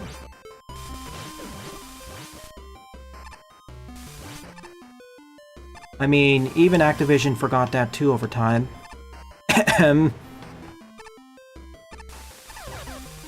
That's why there are enough jokes about the companies being sent to the COD mines, where they never escape. Unless they're toys for Bob. Lucky them.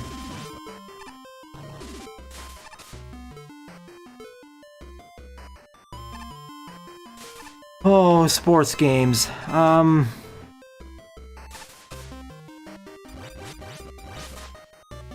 I know we make jokes about how the latest Battlefield, or especially Call of Duty game, is basically just an update to the previous year's one, just with a new campaign and some refreshing of the guns and progression. Imagine that, but more. Imagine that, but more egregious. That's how I view many of the yearliest. That's how I view most of the new yearly installments of the mainline sports games, like the NBA titles or FIFA. At least that's how it looks to me as an outsider.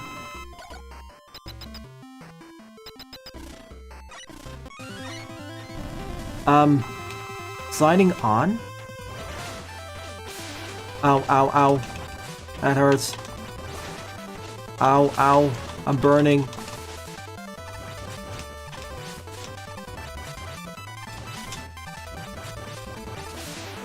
That's gonna leave at least 20 marks. Pretty.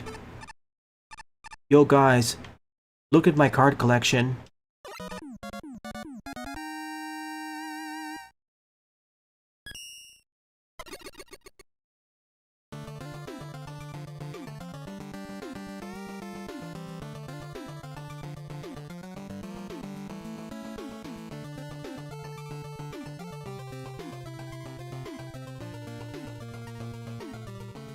I'm not gonna talk... Battlefield has its own focus, so that'll be saved for its own discussion. With COD, I'm not gonna say the series Apex hit Modern Warfare 1, the OG, but from my perspective, it quickly slid downhill following Modern Warfare 2 or starting with Modern Warfare 2, at least in terms of innovation. Advanced Warfare, it did experiment more, but I don't know. I'm just an outsider, really. I don't really like playing most Modern Warfare subgenre of games, or real it's not even quote-unquote realistic shooters. I have to be specific. It's the whole quote-unquote Modern Warfare subgenre. If you wanted more realistic shooters, that would be in the quote-unquote tactical subgenre, or tactical FPS. See, for example, the whole Rainbow Six games, or SWAT games. Now those are actually more realistic.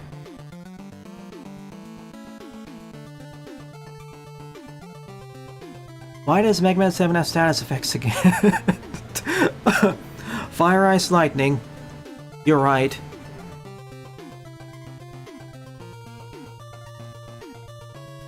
And I can have a whole other discussion about how AAA companies back then, and even more so now, really just want to focus on churning out super hit upon super hit upon super hit, and as such are not funding smaller projects like the quote-unquote A's and double A's. So they have to focus on the lower denominator. Yeah. But enough about ranting about the state of the video game industry. Neat stage. It does feel like the start of a new level pack, although a little bit tougher.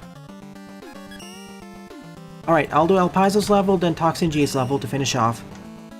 Fifth up is Castle Omega 1 by Para0, 34 plays and a score 12.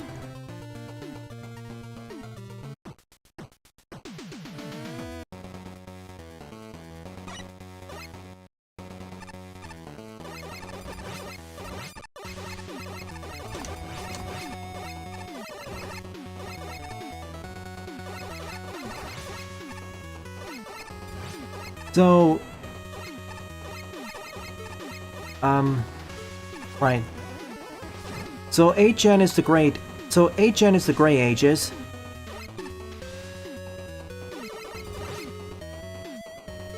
What? Wait, one sec. I need to check something.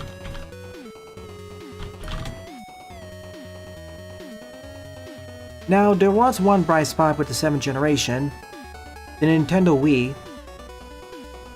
I know it kind of got some flack with some of the games, or the perception of it being more of a kiddie console or casual focused console, but that was a shining spot that really bucked the trend and ignored most of the whole realist brown stuff.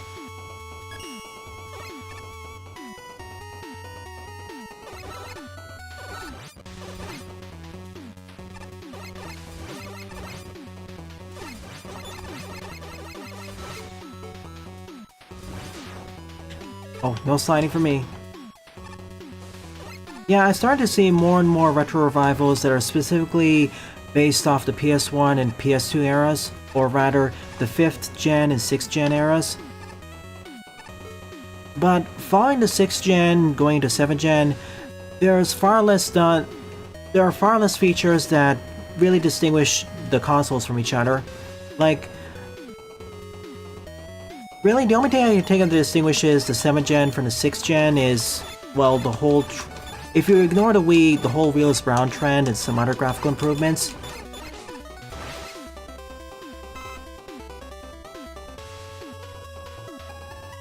Or if you really want to be some more distinctness in terms of 7th gen, that'd be the Wii style. But I haven't really seen many games do that right now. Whoa! Not yet, anyways.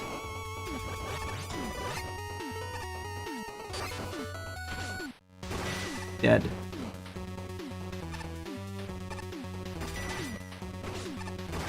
Dead.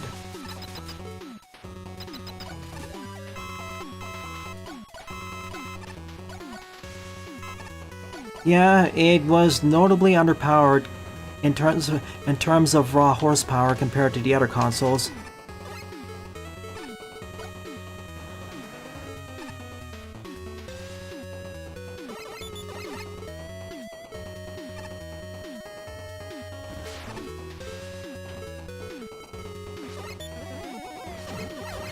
I don't know, I don't have an experience of whether to consider Wii was bad or not as an overall console.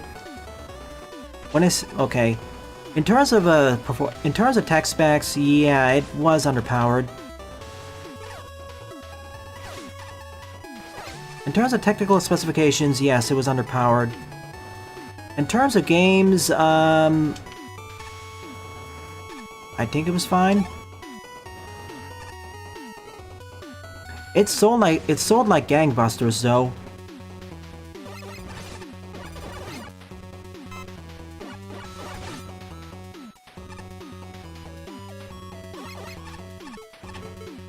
In short, while I believe we'll be seeing more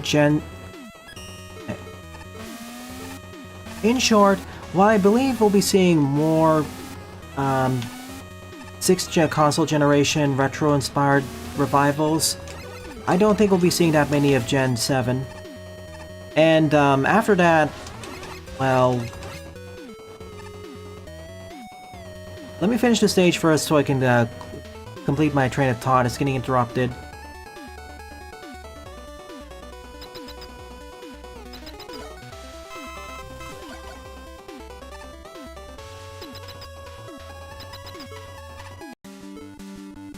Burner Man?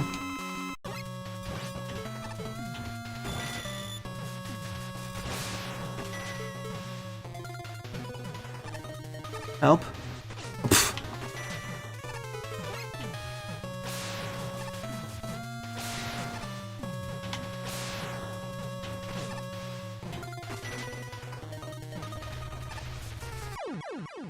Oh, that didn't quite work.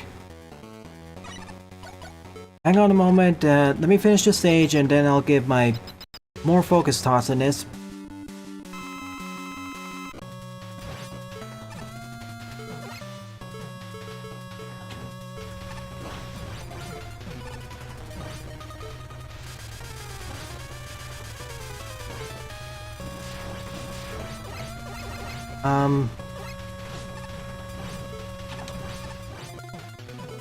Do you even have a weakness?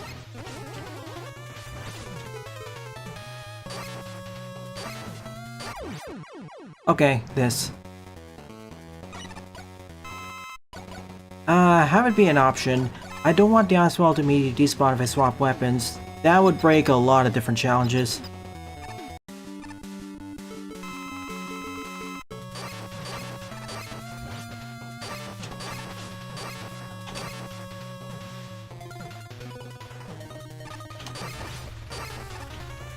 Help. Oh, goody.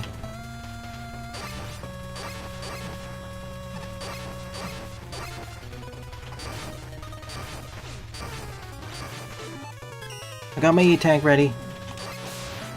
Perfect.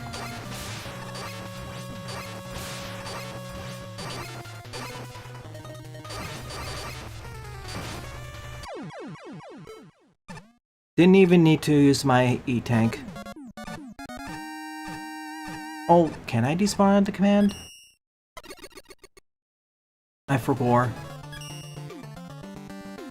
GG, thanks for sending it. Ah, fun level. I kind of fumbled this more than I should have, but it's enjoyable nonetheless. Okay, in regards to retro revivals, we have been seeing more retro revivals go through the various eras.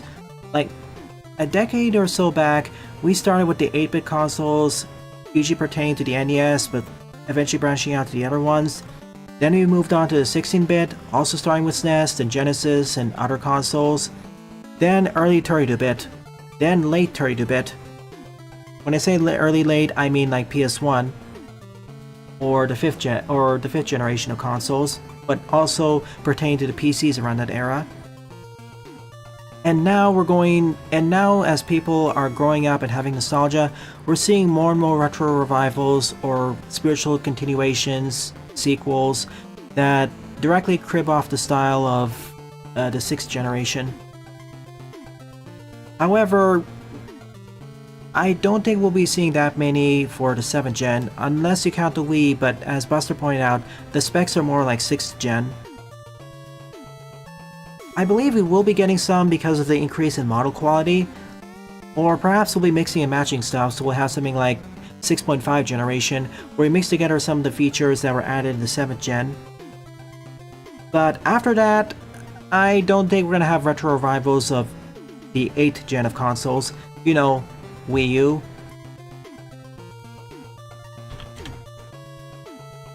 You know, Wii U, PlayStation 4 family, Xbox One. Heck, the Nintendo Switch technically also counts as it. Yeah, according to Wikipedia, both the Wii U and Nintendo Switch technically count as the 8th generation of video game consoles, so if you were to ignore the Switch and just say Wii U, yeah, I think the wave of retro revivals or continuations is gonna roughly end at the 7th gen. 8 and 9 is simply too new, and 8 and 9 8 and 9 is simply lacking enough limitations to actually distinguish the consoles from each other, or the generations from each other. At this point, we have so much raw processing compute power that we can pull off almost anything.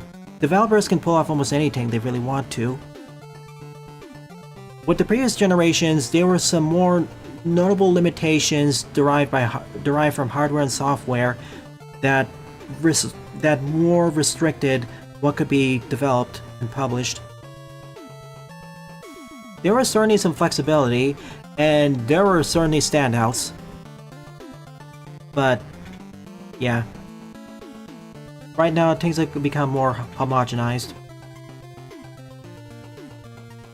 Down shoot despawns Ice Ball. Thanks for the reminder.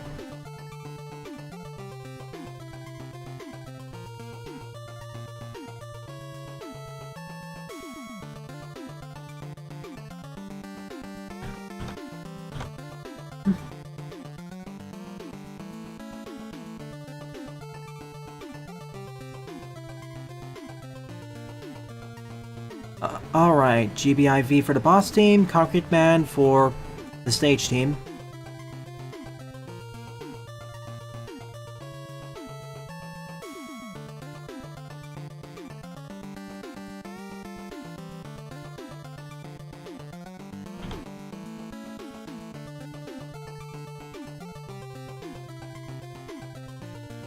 One moment and then I shall begin. Oh. Where did the stream go? Okay. We are back.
And I've returned.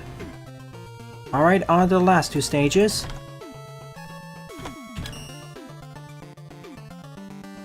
Sixth up is Mega Marino League Season 1 with Speed Comes Power by Toxin G.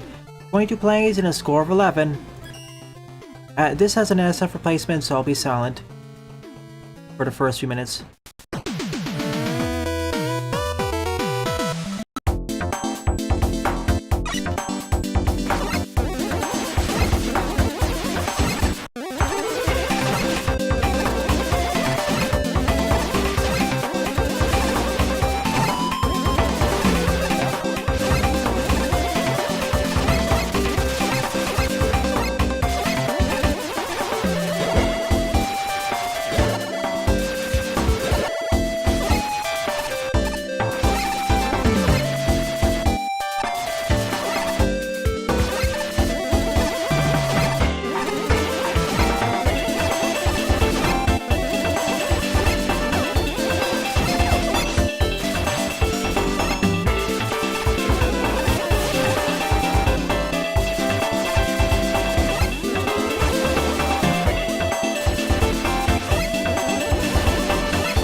Alright, I'm back. Yep, this music's from Knuckle Chaotix. It's kind of a hidden feature, but... It's a bit of a hidden feature, but the music player that Mega Man Maker uses actually also supports 16-bit tracks, specifically from the Super Nintendo and Genesis. It's really cool, actually. Most people just use NSF replacements that... Most people just use the 8-bit version for playing NES-based soundtracks, but if you really want to... Also, how did you make it so that when I charge up, they get electrified and thus start pulling me forwards?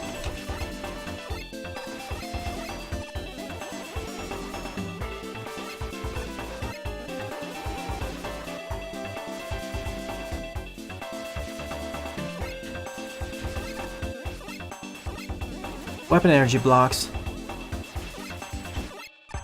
Okay, that's really cool.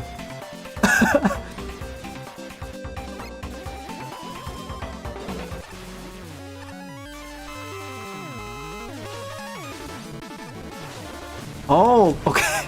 Alright, this is... It looks a little bit janky, but this is fun. Oh my goodness. Toxin G has done it again.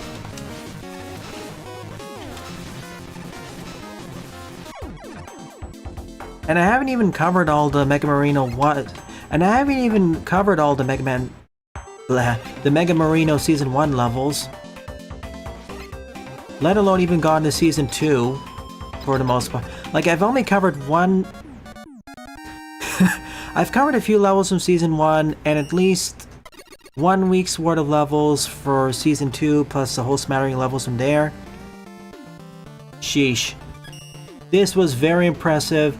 An uncommon combination of mechanics and gimmicks used in Maker to create a more novel stage that is still very fun, without becoming too overwhelming. Excellent job, Toxin. Yep, Pedro, that is possible, and that was done before.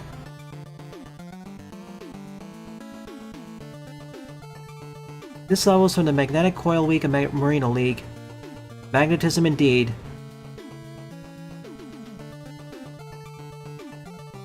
Oh, sorry, I misspoke. I called S1 Tourney Season 2. Let me check.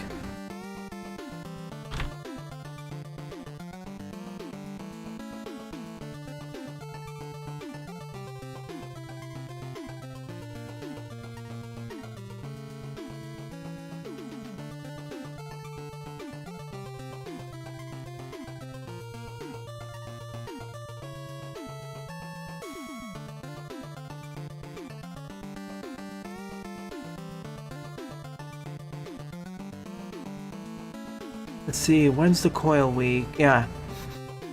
Oops.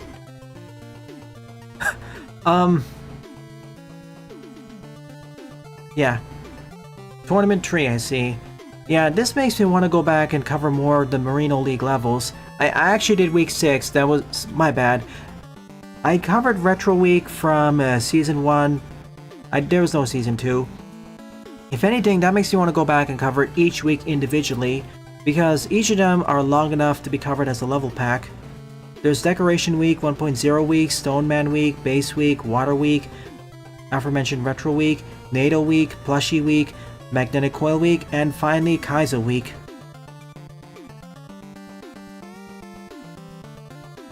Unfortunately, I don't have time to accept any new levels. I'm gonna end off with this one.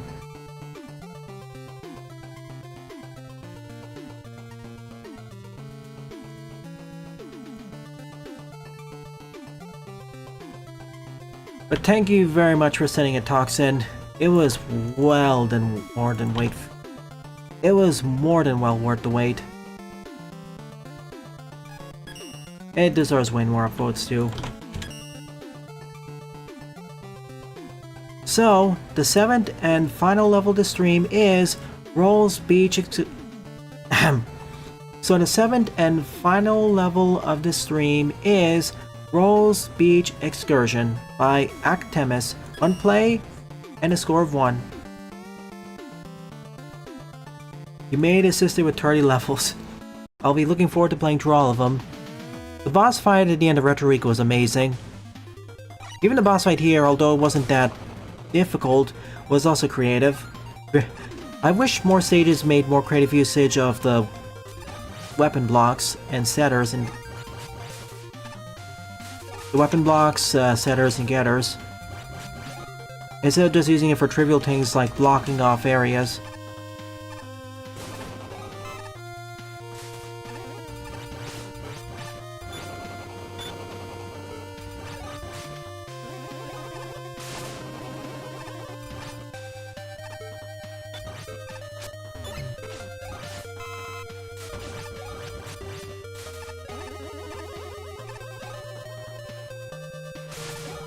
Ah, washed off.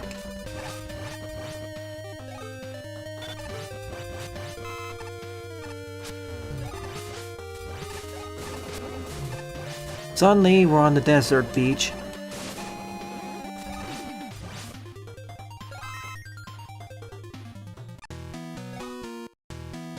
But yeah, thank you for your suggestions, J Butter. I'll cover the first one tomorrow morning.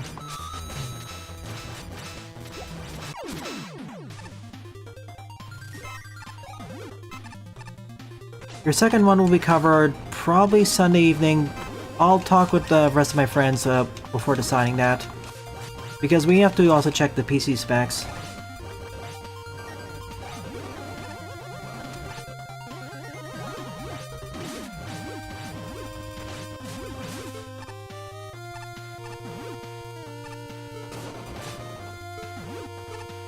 Pain up there. Tango, help. I need more help, Tango. More help. Okay, beat.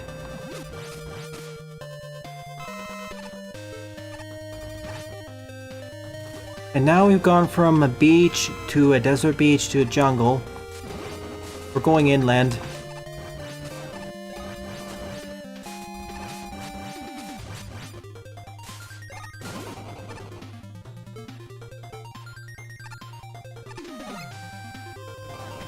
Ow. Bad kitty.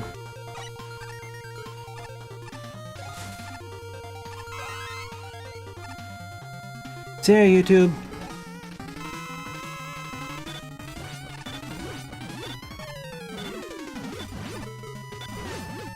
We took a deep dive into aquatic mine.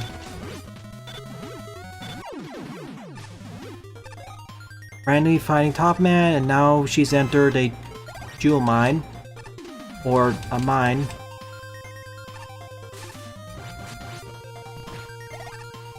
Yep, it's on WebMega's website. One of these days I will get around to it too. Next week should be a better time for more level packs because this week is a bit packed with all the demo showcases. Like October in general has been late September to October has been eh.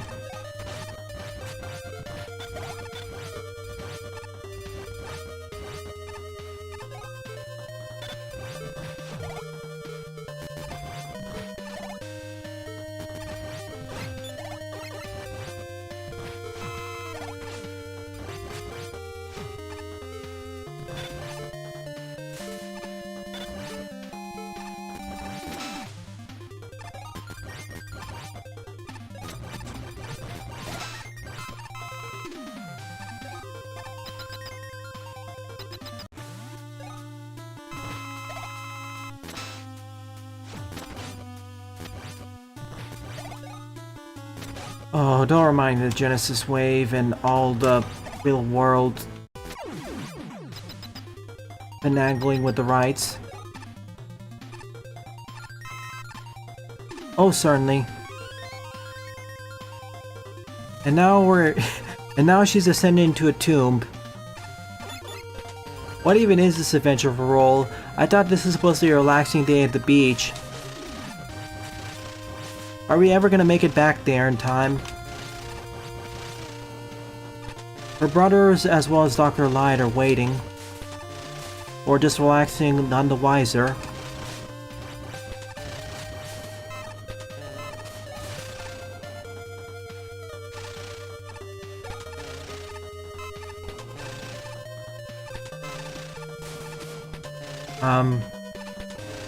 Okay. Well, yeah, it's below me, too.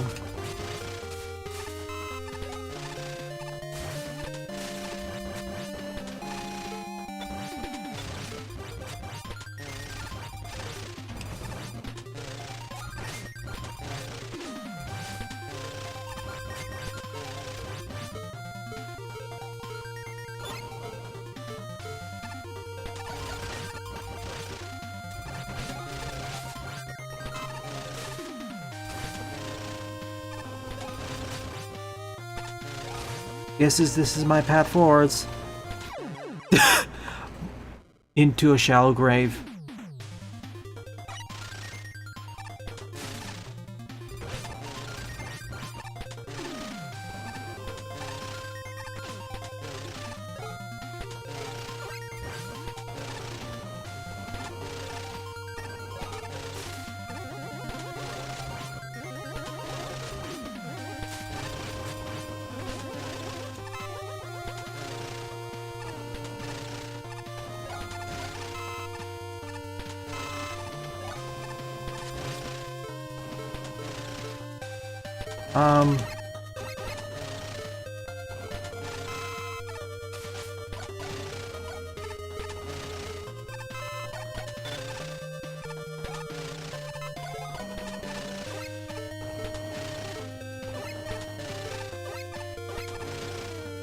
If I could just get something down there. Nope. Okay.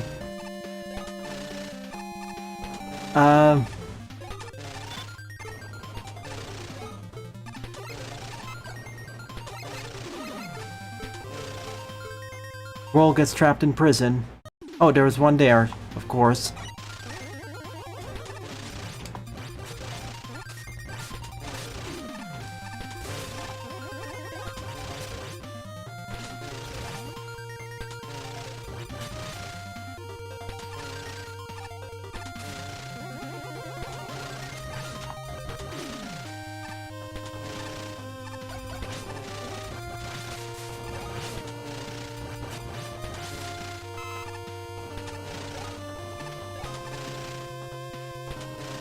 No idea how to reach that, by the way.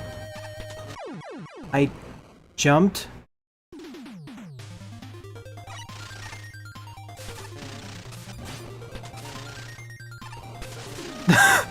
Well, that's one way to resolve... Well, that's one way to resolve someone's decharacterization.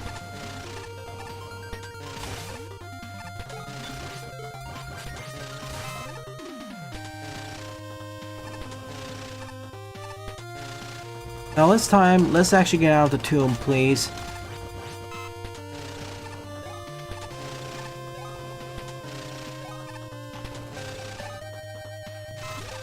Checkpoint was here all this time, of course it was. It's a good place, man. I'm just a bit frustrated that I completely skipped it, missed it two times in a row.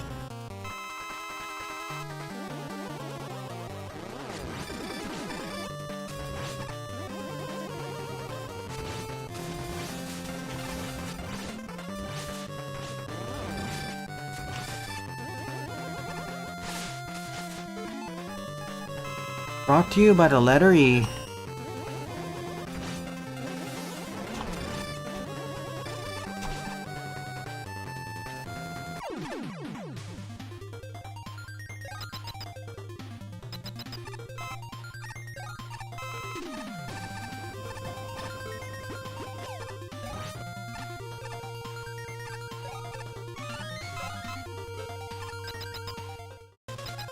And now we're in a mechanical base.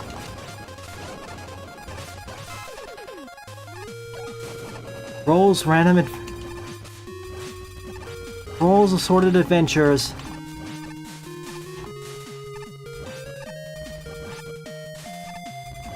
Now we just need to recon state its existence, and we'll be hit perfect. A potential. Why are we just... I missed part of the conversation. Why are we talking about potentials?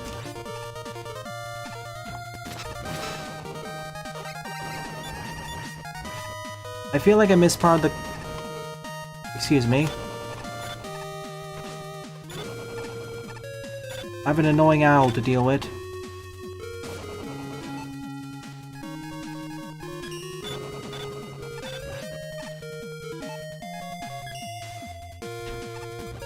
Thank you. No, you deleted that.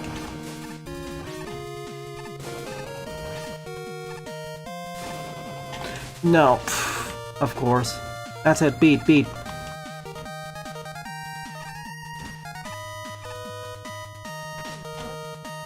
That's it. I'll take the damage. I was getting stuck there for too long.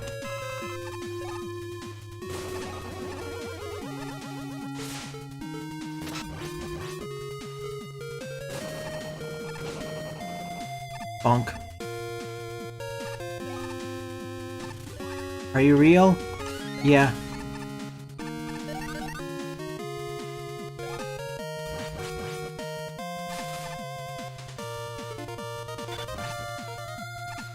It's kind of funny about... Considering what happens in... Considering the little I know about Audio Comics and what happens there, the whole discussion about Egg Dad feels kind of ironic. And sounds kind of hilarious.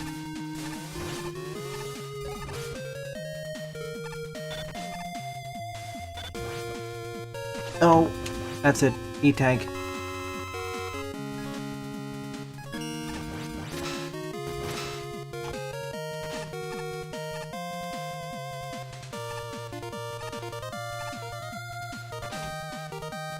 No, he stopped. Shh. This is why the birds are kind of annoying. Okay, the checkpoint is right there at least. I did waste an E-tank though.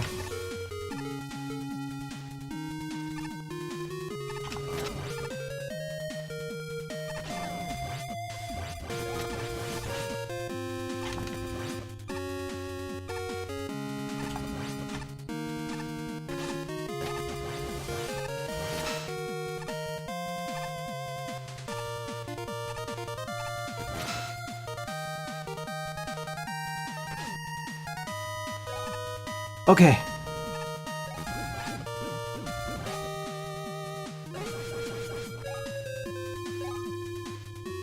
Would be easier if Roll didn't have the dodge roll.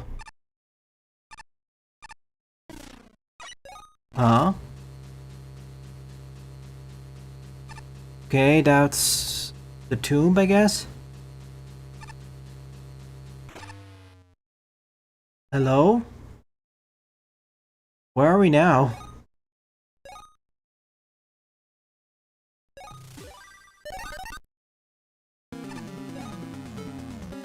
Alright, at the top of the fortress, Roll fights Dr. Wily.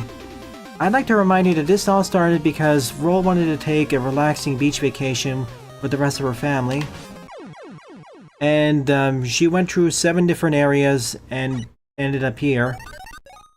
This seems like a skit of a cartoon, or an escalating series of jokes.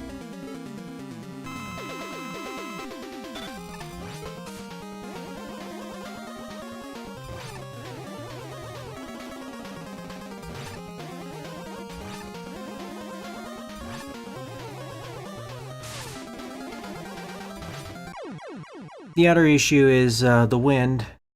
And this level does feel like it extends further. I didn't know how much further it would actually go. I'm hoping this actually loops back to the beach for extra funnies, to go full circle. I kind of expected I was half expecting during the elevator section for the elevator to ascend through the previous areas in reverse order. So military base, desert, mines, jungle, desert, then back to beach. I half expected that to happen.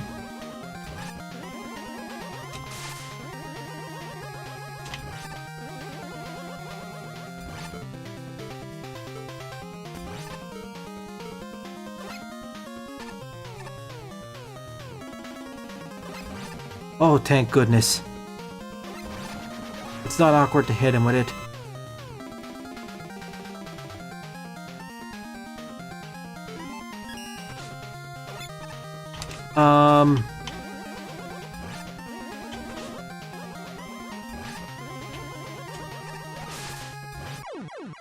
Oh, golly.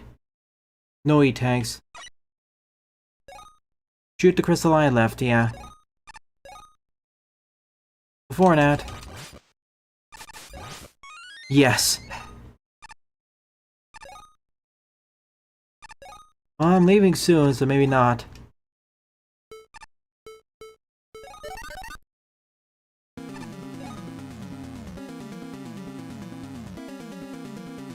Round 4.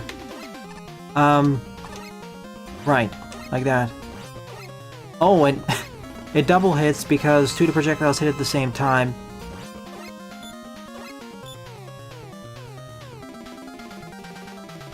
Wily? Are you interested in moving back, please?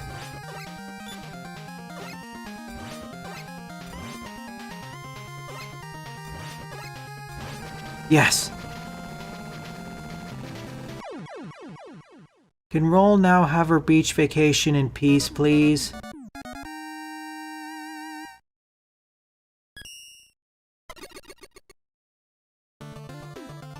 Thank you for advice, Toxin.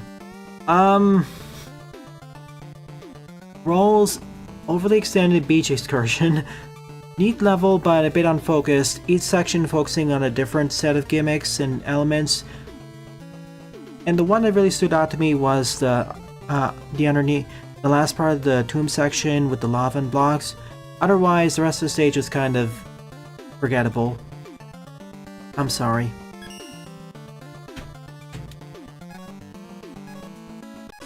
So overall, of the 7 levels I covered in today's morning stream, my favorite one would certainly be Mega Marino League Season 1 with Speed Comes Power by Toxin G. And thank you to everyone else who submitted your levels to me, it was really appreciated.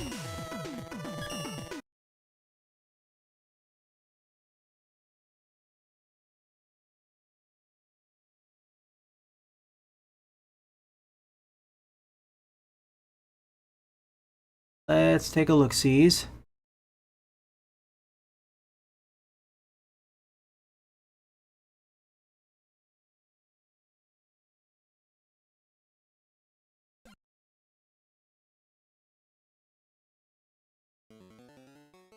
So with all that said and done, it is time for the short art showcase. Submitted by Sylve, but made by someone else. By Crab Domino.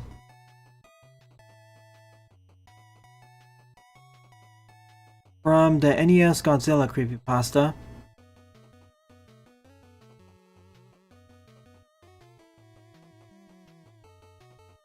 Yep, Darkfin. Stream's ending. It actually went for a bit longer than expected, but yeah.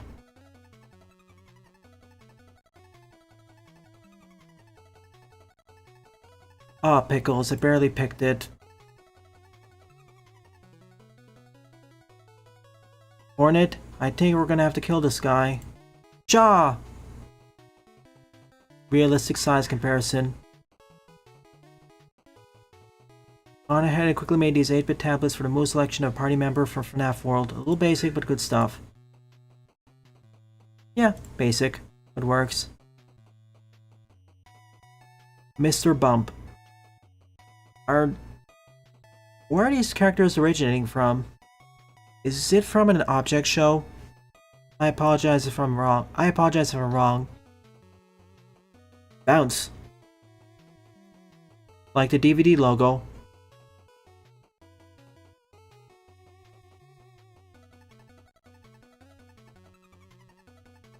The Mr. Men Show. Got it. I've heard about that. In any case, this concludes the live stream. Thank you to everyone who either submitted their levels, submitted their art, or simply participated in chat. It's thanks to your continued support why I continue to produce videos and live stream on the channels. It's really appreciated. So, if you're enjoying this or any other video, please rate, comment, favorite, and or subscribe, as they all help them out. Don't forget to follow me on Blue Sky and Mastodon as well, and join the Discord server, as I regularly post updates there. Thank you very much for watching, and I'll see you all tomorrow morning for more Next Fest demos.